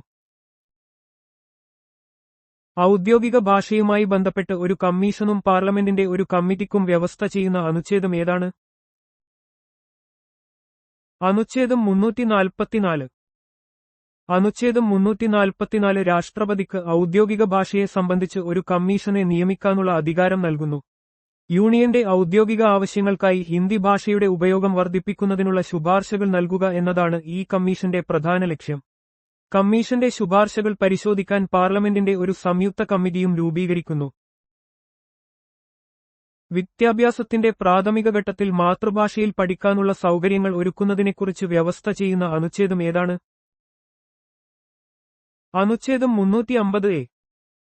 7ാം ഭരണഘടനാ ഭേദഗതി നിയമം 1956 വഴിയാണ് അനുച്ഛേദം 350A ഭരണഘടനയിൽ കൂട്ടിച്ചേർത്തത്. ഭാഷാ ന്യൂനപക്ഷത്തിൽപ്പെട്ട കുട്ടികൾക്ക് പ്രാഥമിക വിദ്യാഭ്യാസ ഘട്ടത്തിൽ മാതൃഭാഷയിൽ പഠനം ലഭ്യമാക്കാൻ ഓരോ സംസ്ഥാനവും തദ്ദേശ സ്വയംഭരണ സ്ഥാപനങ്ങളും ശ്രമിക്കണമെന്ന് ഈ അനുച്ഛേദം നിർദ്ദേശിക്കുന്നു. ഭാഷാ ന്യൂനപക്ഷങ്ങൾക്കായുള്ള ഒരു പ്രത്യേക ഉദ്യോഗസ്ഥനെക്കുറിച്ച് വ്യവസ്ഥ ചെയ്യുന്ന അനുച്ഛേദം ഏതാണ്? അനുച്ഛേദം 350B. 7ാം ഭരണഘടനാ ഭേദഗതി നിയമം 1956 വഴിയാണ് അനുച്ഛേദം 350B ഭരണഘടനയിൽ കൂട്ടിച്ചേർത്തത്. ഈ അനുച്ഛേദം ഭാഷാ ന്യൂനപക്ഷങ്ങളുടെ സംരക്ഷണം ഉറപ്പാക്കുന്നതിനായി ഒരു പ്രത്യേക ഉദ്യോഗസ്ഥനെ നിയമിക്കാൻ രാഷ്ട്രപതിക്ക് അധികാരം നൽകുന്നു. ഈ ഉദ്യോഗസ്ഥന്റെ കടമ ഭാഷാ ന്യൂനപക്ഷങ്ങളുടെ ഭരണഘടനാപരമായ അവകാശങ്ങൾ പാലിക്കപ്പെടുന്നുണ്ടോ എന്ന് നിരീക്ഷിക്കുക എന്നതാണ്. ഹിന്ദി ഭാഷയുടെ വികസനത്തിനായുള്ള നിർദ്ദേശമടങ്ങിയിരിക്കുന്ന അനുച്ഛേദം ഏതാണ്? അനുച്ഛേദം 351. അനുച്ഛേദം 351 ഹിന്ദി ഭാഷയുടെ പ്രചരണത്തിനും വികസനത്തിനും യൂണിയന് നിർദ്ദേശങ്ങൾ നൽകുന്നു. ഇന്ത്യയുടെ സമ്മിശ്ര സംസ്കാരത്തിന്റെ എല്ലാ ഘടകങ്ങളെയും ഉൾക്കൊണ്ടുകൊണ്ട് ഹിന്ദി ഒരു പൊതുമാധ്യമമായി പ്രവർത്തിക്കുക എന്നതാണ് ഈ അനുച്ഛേദത്തിന്റെ ലക്ഷ്യം. അടിയന്തരാവസ്ഥാ പ്രഖ്യാപനത്തെക്കുറിച്ച് ദേശീയ അടിയന്തരാവസ്ഥ പ്രതിപാദിക്കുന്ന അനുച്ഛേദം ഏതാണ്? അനുച്ഛേദം 352. അനുച്ഛേദം 352 ദേശീയ അടിയന്തരാവസ്ഥ പ്രഖ്യാപിക്കുന്നതുമായി ബന്ധപ്പെട്ടതാണ്. യുദ്ധം, ബാഹ്യമായ ആക്രമണം അല്ലെങ്കിൽ സായുധ കലാപം എന്നിവ കാരണം ഇന്ത്യയുടെയോ അതിന്റെ ഏതെങ്കിലും ഭാഗത്തിന്റെയോ സുരക്ഷയ്ക്ക് ഭീഷണിയുണ്ടെങ്കിൽ രാഷ്ട്രപതിക്ക് ദേശീയ അടിയന്തരാവസ്ഥ പ്രഖ്യാപിക്കാൻ ഈ അനുച്ഛേദം അധികാരം നൽകുന്നു. സംസ്ഥാനങ്ങളിലെ ഭരണഘടനാപരമായ സംവിധാനത്തിന്റെ തകർച്ചയുമായി ബന്ധപ്പെട്ട വ്യവസ്ഥകളെക്കുറിച്ച് രാഷ്ട്രപതി ഭരണം പ്രതിപാദിക്കുന്ന അനുച്ഛേദം ഏതാണ്?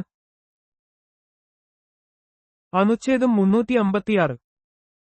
അനുച്ഛേദം 356 സംസ്ഥാനങ്ങളിൽ രാഷ്ട്രപതി ഭരണം ഏർപ്പെടുത്തുന്നതുമായി ബന്ധപ്പെട്ടതാണ്. ഒരു സംസ്ഥാനത്തിലെ സർക്കാർ ഭരണഘടനാനുസൃതമായി പ്രവർത്തിക്കാൻ കഴിയാതെ വരുമ്പോൾ രാഷ്ട്രപതിക്ക് ആ സംസ്ഥാനത്ത് രാഷ്ട്രപതി ഭരണം പ്രഖ്യാപിക്കാൻ ഈ അനുച്ഛേദം അധികാരം നൽകുന്നു. ഇത് സംസ്ഥാന സർക്കാരിന്റെ അധികാരം ഏറ്റെടുക്കാൻ രാഷ്ട്രപതിയെ അനുവദിക്കുന്നു. താജ് നഗരം എന്ന് പ്രശസ്തമായി അറിയപ്പെടുന്ന ഇന്ത്യൻ നഗരം ഏതാണ്? ആഗ്ര. ആഗ്ര ഉത്തർപ്രദേശിലെ യമുന നദിയുടെ തീരത്തുള്ള ഒരു ചരിത്രപ്രധാനമായ നഗരമാണ്. ലോകത്തിലെ 7 അത്ഭുതങ്ങളിൽ ഒന്നായ താജ്മഹൽ സ്ഥിതി ചെയ്യുന്നത് ഇവിടെയാണ്. മുഗൾ സാമ്രാജ്യത്തിന്റെ തലസ്ഥാനങ്ങളിൽ ഒന്നായിരുന്ന ഈ നഗരം അതിന്റെ സമ്പന്നമായ ചരിത്രത്തിനും വാസ്തുവിദ്യയ്ക്കും പേരുകേട്ടതാണ്. ഇന്ത്യയുടെ ബോസ്റ്റൺ അല്ലെങ്കിൽ ഇന്ത്യയുടെ മാഞ്ചസ്റ്റർ എന്ന് അറിയപ്പെടുന്ന ഇന്ത്യൻ നഗരം ഏതാണ്? അഹമ്മദാബാദ്. ഗുജറാത്തിലെ ഒരു പ്രധാന നഗരമായ അഹമ്മദാബാദ് പരുത്തി വ്യവസായത്തിന് പേരുകേട്ടതാണ്. യുകയുടെ വ്യാവസായിക നഗരമായ മാഞ്ചസ്റ്ററുമായുള്ള സാമ്യം കാരണം ഇതിനെ ഇന്ത്യയുടെ മാഞ്ചസ്റ്റർ എന്ന് വിളിക്കുന്നു. കൂടാതെ അതിന്റെ വിദ്യാഭ്യാസ, സാമ്പത്തിക പ്രാധാന്യം കണക്കിലെടുത്ത് ഇന്ത്യയുടെ ബോസ്റ്റൺ എന്നും വിശേഷിപ്പിക്കാറുണ്ട്. സംഗം നഗരം എന്ന് അറിയപ്പെടുന്ന ഇന്ത്യൻ നഗരം ഏതാണ്? അലഹബാദ്. ഉത്തർപ്രദേശിലെ അലഹബാദ് ഇപ്പോൾ പ്രയാഗ്രാജ് എന്ന് അറിയപ്പെടുന്നു. ഗംഗ, യമുന, സരസ്വതി നദികൾ സംഗമിക്കുന്ന പുണ്യസ്ഥലമായ ത്രിവേണി സംഗമത്തിന് പേരുകേട്ടതാണ്. ഈ സംഗമം കാരണമാണ് നഗരം സംഗം നഗരം എന്ന് അറിയപ്പെടുന്നത്. ഇത് ഒരു പ്രധാന തീർത്ഥാടന കേന്ദ്രം കൂടിയാണ്. കറുത്ത വജ്രത്തിന്റെ നാട് എന്ന് അറിയപ്പെടുന്ന ഇന്ത്യൻ നഗരം ഏതാണ്? അസൻസോൾ. പശ്ചിമബംഗാളിലെ ഒരു പ്രധാന വ്യാവസായിക നഗരമാണ് അസൻസോൾ. കൽക്കരിയുടെ സമൃദ്ധി കാരണം ഇതിനെ കറുത്ത വജ്രത്തിന്റെ നാട് എന്ന് വിശേഷിപ്പിക്കുന്നു. കൽക്കരി ഖനന വ്യവസായത്തിന് പേരുകേട്ട ഈ നഗരം പശ്ചിമബംഗാളിലെ രണ്ടാമത്തെ വലിയ നഗരം കൂടിയാണ്. സമാധാനത്തിന്റെ നഗരം എന്ന് അറിയപ്പെടുന്ന ഇന്ത്യൻ നഗരം ഏതാണ്? ബർദമാൻ. പശ്ചിമബംഗാളിലെ ബർദമാൻ നഗരം സമാധാനത്തിന്റെ നഗരം എന്ന് അറിയപ്പെടുന്നു. ഈ നഗരത്തിന് വർദ്ധമാൻ എന്ന പേര് ലഭിച്ചത് ജൈനമത തീർത്ഥങ്കരനായ വർദ്ധമാന മഹാവീരനിൽ നിന്നാണ്. അദ്ദേഹം ഇവിടെ കുറച്ചുകാലം താമസിക്കുകയും ധ്യാനിക്കുകയും ചെയ്തുവെന്ന് വിശ്വസിക്കപ്പെടുന്നു. ഇത് നഗരത്തിന് ഒരു ആത്മീയവും സമാധാനപരവുമായ പരിവേഷം നൽകുന്നു. ഇന്ത്യയുടെ ക്ഷേത്രനഗരം എന്ന് അറിയപ്പെടുന്ന ഇന്ത്യൻ നഗരം ഏതാണ്? ഭുവനേശ്വർ. ഒഡീഷയുടെ തലസ്ഥാനമായ ഭുവനേശ്വർ അതിന്റെ പുരാതന ക്ഷേത്രങ്ങൾക്ക് പേരുകേട്ടതാണ്. ലിംഗരാജ ക്ഷേത്രം, മുകേശ്വർ ക്ഷേത്രം തുടങ്ങിയ നിരവധി ഹൈന്ദവ ക്ഷേത്രങ്ങൾ ഇവിടെയുണ്ട്. ഈ ക്ഷേത്രങ്ങളുടെ വൈവിധ്യവും ചരിത്രപരമായ പ്രാധാന്യവും കാരണമാണ് ഭുവനേശ്വറിനെ ഇന്ത്യയുടെ ക്ഷേത്രനഗരം എന്ന് വിശേഷിപ്പിക്കുന്നത്. അടിയന്തരാവസ്ഥാകാലത്ത് അനുച്ഛേദം 19-ലെ വ്യവസ്ഥകൾ താൽക്കാലികമായി നിർത്തലാക്കുന്നതുമായി ബന്ധപ്പെട്ട അനുച്ഛേദം ഏതാണ്? അനുച്ഛേദം 358. അനുച്ഛേദം 358 ദേശീയ അടിയന്തരാവസ്ഥ നിലവിലുള്ളപ്പോൾ അനുച്ഛേദം 19 പ്രകാരം ഉറപ്പുനൽകുന്ന 6 മൗലികാവകാശങ്ങൾ സ്വയമേവ താൽക്കാലികമായി നിർത്തലാക്കുന്നതിനെക്കുറിച്ച് പ്രതിപാദിക്കുന്നു. യുദ്ധം അല്ലെങ്കിൽ ബാഹ്യമായ ആക്രമണം കാരണം അടിയന്തരാവസ്ഥ പ്രഖ്യാപിക്കുമ്പോൾ മാത്രമാണ് ഈ വ്യവസ്ഥ ബാധകമാകുന്നത്. സായുധ കലാപത്തിന്റെ പേരിൽ അടിയന്തരാവസ്ഥ പ്രഖ്യാപിക്കുകയാണെങ്കിൽ ഇത് ബാധകമല്ല. കിഴക്കിന്റെ വെനീസ് എന്ന് അറിയപ്പെടുന്ന ഇന്ത്യൻ നഗരം ഏതാണ്? ആലപ്പുഴ. കേരളത്തിലെ ആലപ്പുഴ അതിന്റെ കായലുകൾ, കനാലുകൾ, ഹൗസ് ബോട്ടുകൾ എന്നിവയ്ക്ക് പേരുകേട്ടതാണ്. ഈ ജലപാതകളുടെ ശൃംഖല ഇറ്റലിയിലെ വെനീസിലെ കനാലുകളുമായി സാമ്യമുള്ളതിനാൽ ആലപ്പുഴയെ കിഴക്കിന്റെ വെനീസ് എന്ന് വിശേഷിപ്പിക്കാൻ കാരണമായി. ഇതൊരു പ്രധാന വിനോദസഞ്ചാര കേന്ദ്രം കൂടിയാണ്. ഇന്ത്യയുടെ പൂന്തോട്ട നഗരം, ഇന്ത്യയുടെ സിലിക്കൺ വാലി, ഇന്ത്യയുടെ ഐഐടി തലസ്ഥാനം എന്നിങ്ങനെ വിവിധ പേരുകളിൽ അറിയപ്പെടുന്ന ഇന്ത്യൻ നഗരം ഏതാണ്? ബംഗളൂരു. കർണാടകയുടെ തലസ്ഥാനമായ ബംഗളൂരു അതിന്റെ മനോഹരമായ പൂന്തോട്ടങ്ങൾ കാരണം ഇന്ത്യയുടെ പൂന്തോട്ട നഗരം എന്നറിയപ്പെടുന്നു. കൂടാതെ ഇൻഫർമേഷൻ ടെക്നോളജി വ്യവസായത്തിലെ വലിയ സ്വാധീനം കാരണം ഇന്ത്യയുടെ സിലിക്കൺ വാലി, ഇന്ത്യയുടെ ഐഐടി തലസ്ഥാനം എന്നീ പേരുകളിലും ഇത് പ്രശസ്തമാണ്. ഏഷ്യയുടെ ഡെട്രോയിറ്റ്, ഇന്ത്യയുടെ ഓട്ടോമൊബൈൽ തലസ്ഥാനം എന്നിങ്ങനെ അറിയപ്പെടുന്ന ഇന്ത്യൻ നഗരം ഏതാണ്? ചെന്നൈ. തമിഴ്നാടിന്റെ തലസ്ഥാനമായ ചെന്നൈ ഇന്ത്യയിലെ ഒരു പ്രധാന വാഹന നിർമ്മാണ കേന്ദ്രമാണ്. ലോകത്തിലെ പ്രമുഖ വാഹന കമ്പനികളുടെയും അനുബന്ധ വ്യവസായങ്ങളുടെയും സാന്നിധ്യം കാരണം ഇതിനെ ഏഷ്യയുടെ ഡെട്രോയിറ്റ്, ഇന്ത്യയുടെ ഓട്ടോമൊബൈൽ തലസ്ഥാനം എന്ന് വിളിക്കുന്നു. ദക്ഷിണേന്ത്യയുടെ മാഞ്ചസ്റ്റർ, ഇന്ത്യയുടെ ടെക്സ്റ്റൈൽ നഗരം എന്നിങ്ങനെ അറിയപ്പെടുന്ന ഇന്ത്യൻ നഗരം ഏതാണ്? കോയമ്പത്തൂർ. തമിഴ്നാട്ടിലെ ഒരു പ്രധാന വ്യാവസായിക നഗരമായ കോയമ്പത്തൂർ വലിയ തോതിലുള്ള പരുത്തി, ടെക്സ്റ്റൈൽ വ്യവസായങ്ങൾക്ക് പേരുകേട്ടതാണ്. യുകെയുടെ മാഞ്ചസ്റ്റർ നഗരത്തിന്റെ വ്യാവസായിക പ്രാധാന്യവുമായി സാമ്യമുള്ളതുകൊണ്ട് ഇതിനെ ദക്ഷിണേന്ത്യയുടെ മാഞ്ചസ്റ്റർ എന്ന് വിശേഷിപ്പിക്കുന്നു. ഇത് ഇന്ത്യയുടെ ടെക്സ്റ്റൈൽ നഗരം എന്നും അറിയപ്പെടുന്നു. ഇന്ത്യയുടെ സ്കോട്ട്ലൻഡ് എന്നറിയപ്പെടുന്ന പ്രദേശം ഏതാണ്? കൂർഗ്. കൂർഗ് കർണാടകയിലെ ഒരു മലമ്പ്രദേശമാണ്. അതിന്റെ മനോഹരമായ പ്രകൃതി ദൃശ്യങ്ങളും തണുത്ത കാലാവസ്ഥയും കാപ്പിത്തോട്ടങ്ങളും സ്കോട്ട്ലൻഡിനോട് സാമ്യമുള്ളതിനാൽ ഈ പേരിൽ അറിയപ്പെടുന്നു. ദക്ഷിണേന്ത്യയിലെ ഒരു പ്രധാന വിനോദസഞ്ചാര കേന്ദ്രമാണിത്. ഇന്ത്യയുടെ സ്കൂൾ തലസ്ഥാനം എന്നറിയപ്പെടുന്ന ഇന്ത്യൻ നഗരം ഏതാണ്? ഡെറാഡൂൺ. ഡെറാഡൂൺ ഉത്തരാഖണ്ഡിലെ ഒരു പ്രധാന വിദ്യാഭ്യാസ കേന്ദ്രമാണ്. നിരവധി പ്രശസ്ത ബോർഡിംഗ് സ്കൂളുകളും ഉന്നത വിദ്യാഭ്യാസ സ്ഥാപനങ്ങളും ഇവിടെയുണ്ട്. ഈ സ്ഥാപനങ്ങൾ രാജ്യത്തുടനീളമുള്ള വിദ്യാർത്ഥികളെ ആകർഷിക്കുന്നു. കുന്നുകളുടെ രാജ്ഞി എന്നറിയപ്പെടുന്ന ഇന്ത്യൻ മലയോര പട്ടണം ഏതാണ്? ഡാർജിലിംഗ്. പശ്ചിമബംഗാളിലെ ഡാർജിലിംഗ് ഹിമാലയൻ താഴ്വരയിലെ മനോഹരമായ ഒരു മലയോര പട്ടണമാണ്. ലോകപ്രശസ്തമായ ഡാർജിലിംഗ് തേയിലത്തോട്ടങ്ങൾക്കും മനോഹരമായ പ്രകൃതി ദൃശ്യങ്ങൾക്കും പേരുകേട്ട ഈ സ്ഥലം വിനോദസഞ്ചാരികളെ ആകർഷിക്കുന്ന ഒരു പ്രധാന കേന്ദ്രമാണ്. അടിയന്തരാവസ്ഥകളിൽ മൗലികാവകാശങ്ങൾ നടപ്പിലാക്കുന്നത് താൽക്കാലികമായി നിർത്തലാക്കുന്നതിനെക്കുറിച്ച് പ്രതിപാദിക്കുന്ന അനുച്ഛേദം ഏതാണ്? അനുച്ഛേദം 359. ഭരണഘടനയുടെ അനുച്ഛേദം 359 അടിയന്തരാവസ്ഥ പ്രഖ്യാപിക്കുമ്പോൾ രാഷ്ട്രപതിക്ക് ഒരു ഉത്തരവിലൂടെ മൗലികാവകാശങ്ങൾ നടപ്പിലാക്കാനുള്ള അവകാശം താൽക്കാലികമായി നിർത്തലാക്കാൻ അധികാരം നൽകുന്നു. എന്നിരുന്നാലും അനുച്ഛേദം 20 കുറ്റകൃത്യങ്ങൾക്കുള്ള ശിക്ഷയിൽ നിന്നുള്ള സംരക്ഷണം, അനുച്ഛേദം 21 ജീവനും വ്യക്തിഗത സ്വാതന്ത്ര്യത്തിനുമുള്ള സംരക്ഷണം എന്നിവ അടിയന്തരാവസ്ഥയിലും റദ്ദാക്കാൻ കഴിയില്ല. സാമ്പത്തിക അടിയന്തരാവസ്ഥയെക്കുറിച്ചുള്ള വ്യവസ്ഥകൾ പ്രതിപാദിക്കുന്ന അനുച്ഛേദം ഏതാണ്? അനുച്ഛേദം 360. അനുച്ഛേദം 360 പ്രകാരം ഇന്ത്യയുടെ സാമ്പത്തിക സ്ഥിരതയ്ക്കോ അല്ലെങ്കിൽ സാമ്പത്തിക ഭാവിക്കോ ഭീഷണിയുണ്ടെന്ന് രാഷ്ട്രപതിക്ക് ബോധ്യപ്പെട്ടാൽ സാമ്പത്തിക അടിയന്തരാവസ്ഥ പ്രഖ്യാപിക്കാൻ സാധിക്കും. ഇത് സാമ്പത്തിക അച്ചടക്കം ഉറപ്പാക്കാനുള്ള ഒരു വ്യവസ്ഥയാണ്. എന്നാൽ ഇന്ത്യയിൽ ഇതുവരെ സാമ്പത്തിക അടിയന്തരാവസ്ഥ പ്രഖ്യാപിച്ചിട്ടില്ല. കേന്ദ്രം നൽകുന്ന നിർദ്ദേശങ്ങൾ പാലിക്കുന്നതിൽ സംസ്ഥാനങ്ങൾ പരാജയപ്പെടുന്നതിന്റെ ഫലങ്ങളെക്കുറിച്ച് പ്രതിപാദിക്കുന്ന അനുച്ഛേദം ഏതാണ്? അനുച്ഛേദം 365. അനുച്ഛേദം 365 ഒരു സംസ്ഥാനം കേന്ദ്ര സർക്കാരിന്റെ നിർദ്ദേശങ്ങൾ പാലിക്കുന്നതിൽ പരാജയപ്പെട്ടാൽ ആ സംസ്ഥാനത്തിൽ ഭരണഘടനാപരമായ പ്രതിസന്ധി നിലനിൽക്കുന്നുവെന്ന് രാഷ്ട്രപതിക്ക് അനുമാനിക്കാൻ കഴിയുമെന്ന് വ്യക്തമാക്കുന്നു. ഇത് അനുച്ഛേദം 356 പ്രകാരമുള്ള രാഷ്ട്രപതി ഭരണം ഏർപ്പെടുത്തുന്നതിലേക്ക് നയിച്ചേക്കാവുന്ന ഒരു കാരണമായി കണക്കാക്കുന്നു. വിശുദ്ധ ഭൂമി എന്നറിയപ്പെടുന്ന പ്രദേശം ഏതാണ്? പലസ്തീൻ, പടിഞ്ഞാറൻ ഏഷ്യ. യഹൂദ, ക്രൈസ്തവ, ഇസ്ലാം മതങ്ങൾക്കനുസരിച്ച് ചരിത്രപരവും മതപരവുമായ പ്രാധാന്യമുള്ള ഒരു പ്രദേശമാണ് പലസ്തീൻ.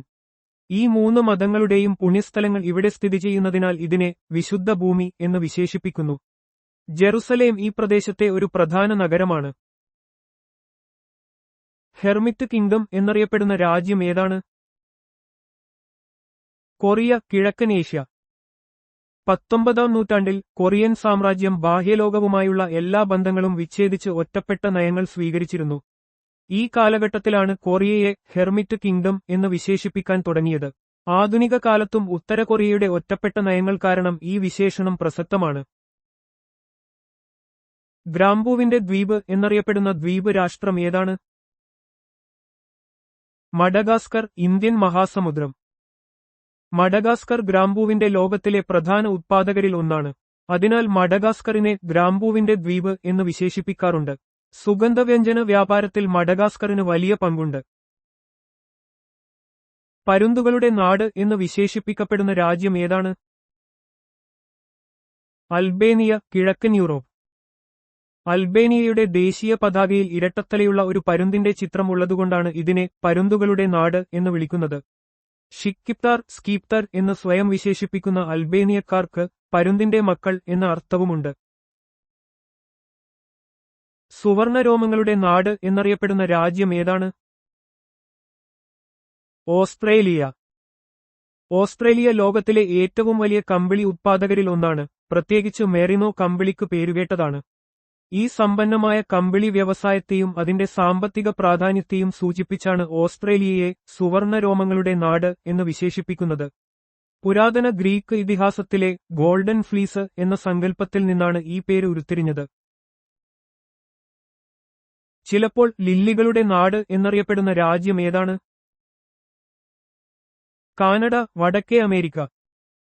കാനഡയെ ലില്ലികളുടെ നാട് എന്ന് വിശേഷിപ്പിക്കുന്നത് ഫ്രഞ്ച് സ്വാധീനത്തെയും fleur de lis, fleur de lis എന്ന ചിഹ്നത്തെയും സൂചിപ്പിക്കുന്നു. ഫ്രാൻസിന്റെ രാജകീയ ചിഹ്നമായ ഫ്ലൂർ ഡി ലിസ് ക്യൂബെക്കിലെ ഫ്രഞ്ച് പാരമ്പര്യവുമായി വളരെ അടുത്ത ബന്ധം പുലർത്തുന്നു. സുവർണ പഗോഡകളുടെ നാട് എന്നറിയപ്പെടുന്ന രാജ്യം ഏത്? Myanmar, Asia. മ്യാൻമാറിലെ ബുദ്ധക്ഷേത്രങ്ങൾക്കും പഗോഡകൾക്കും പേരുകേട്ടതാണ്, പ്രത്യേകിച്ച് ഷേഡഗോൺ പഗോഡ. ഇവയുടെ സുവർണ നിറമാണ് ഈ പേരിന് കാരണം. മ്യാൻമാറിന്റെ സാംസ്കാരികവും മതപരവുമായ പ്രാധാന്യം ഈ വിശേഷണം എടുത്തുകാണിക്കുന്നു. മാപ്പിളിന്റെ നാട് എന്നറിയപ്പെടുന്ന രാജ്യം ഏത്? കാനഡ, വടക്കേ അമേരിക്ക. മാപ്പിൾ മരങ്ങൾ കാനഡയുടെ ദേശീയ വൃക്ഷമാണ്. മാപ്പിൾ ഇല കാനഡയുടെ ദേശീയ പതാകയിൽ പ്രതീകാത്മകമായി ചിത്രീകരിച്ചിരിക്കുന്നു. മാപ്പിൾ സിറപ്പ് ഉത്പാദനത്തിലും കാനഡ ലോകത്ത് മുൻപന്തിയിലാണ്. ഈ കാരണങ്ങളാലാണ് കാനഡ മാപ്പിളിന്റെ നാട് എന്ന് അറിയപ്പെടുന്നത്. ഭരണഘടന ഭേദഗതി ചെയ്യാനുള്ള അധികാരം പാർലമെന്റിന് നൽകുകയും അതിനുള്ള നടപടിക്രമങ്ങൾ വ്യക്തമാക്കുകയും ചെയ്യുന്ന അനുച്ഛേദം ഏതാണ്? അനുച്ഛേദം 368. ഭരണഘടനയുടെ അനുച്ഛേദം 368 ഇന്ത്യൻ ഭരണഘടന ഭേദഗതി ചെയ്യാനുള്ള പാർലമെന്റിന്റെ അധികാരം വ്യക്തമാക്കുന്നു. ഭരണഘടന ഭേദഗതി ചെയ്യുന്നതിനുള്ള നടപടിക്രമങ്ങളും ഈ അനുച്ഛേദത്തിൽ വിശദീകരിക്കുന്നുണ്ട്. ഭരണഘടനയുടെ അടിസ്ഥാന ഘടനയെ ബാധിക്കാതെ ഭരണഘടന ഭേദഗതി ചെയ്യാം എന്നതാണ് ഇതിന്റെ കാതൽ.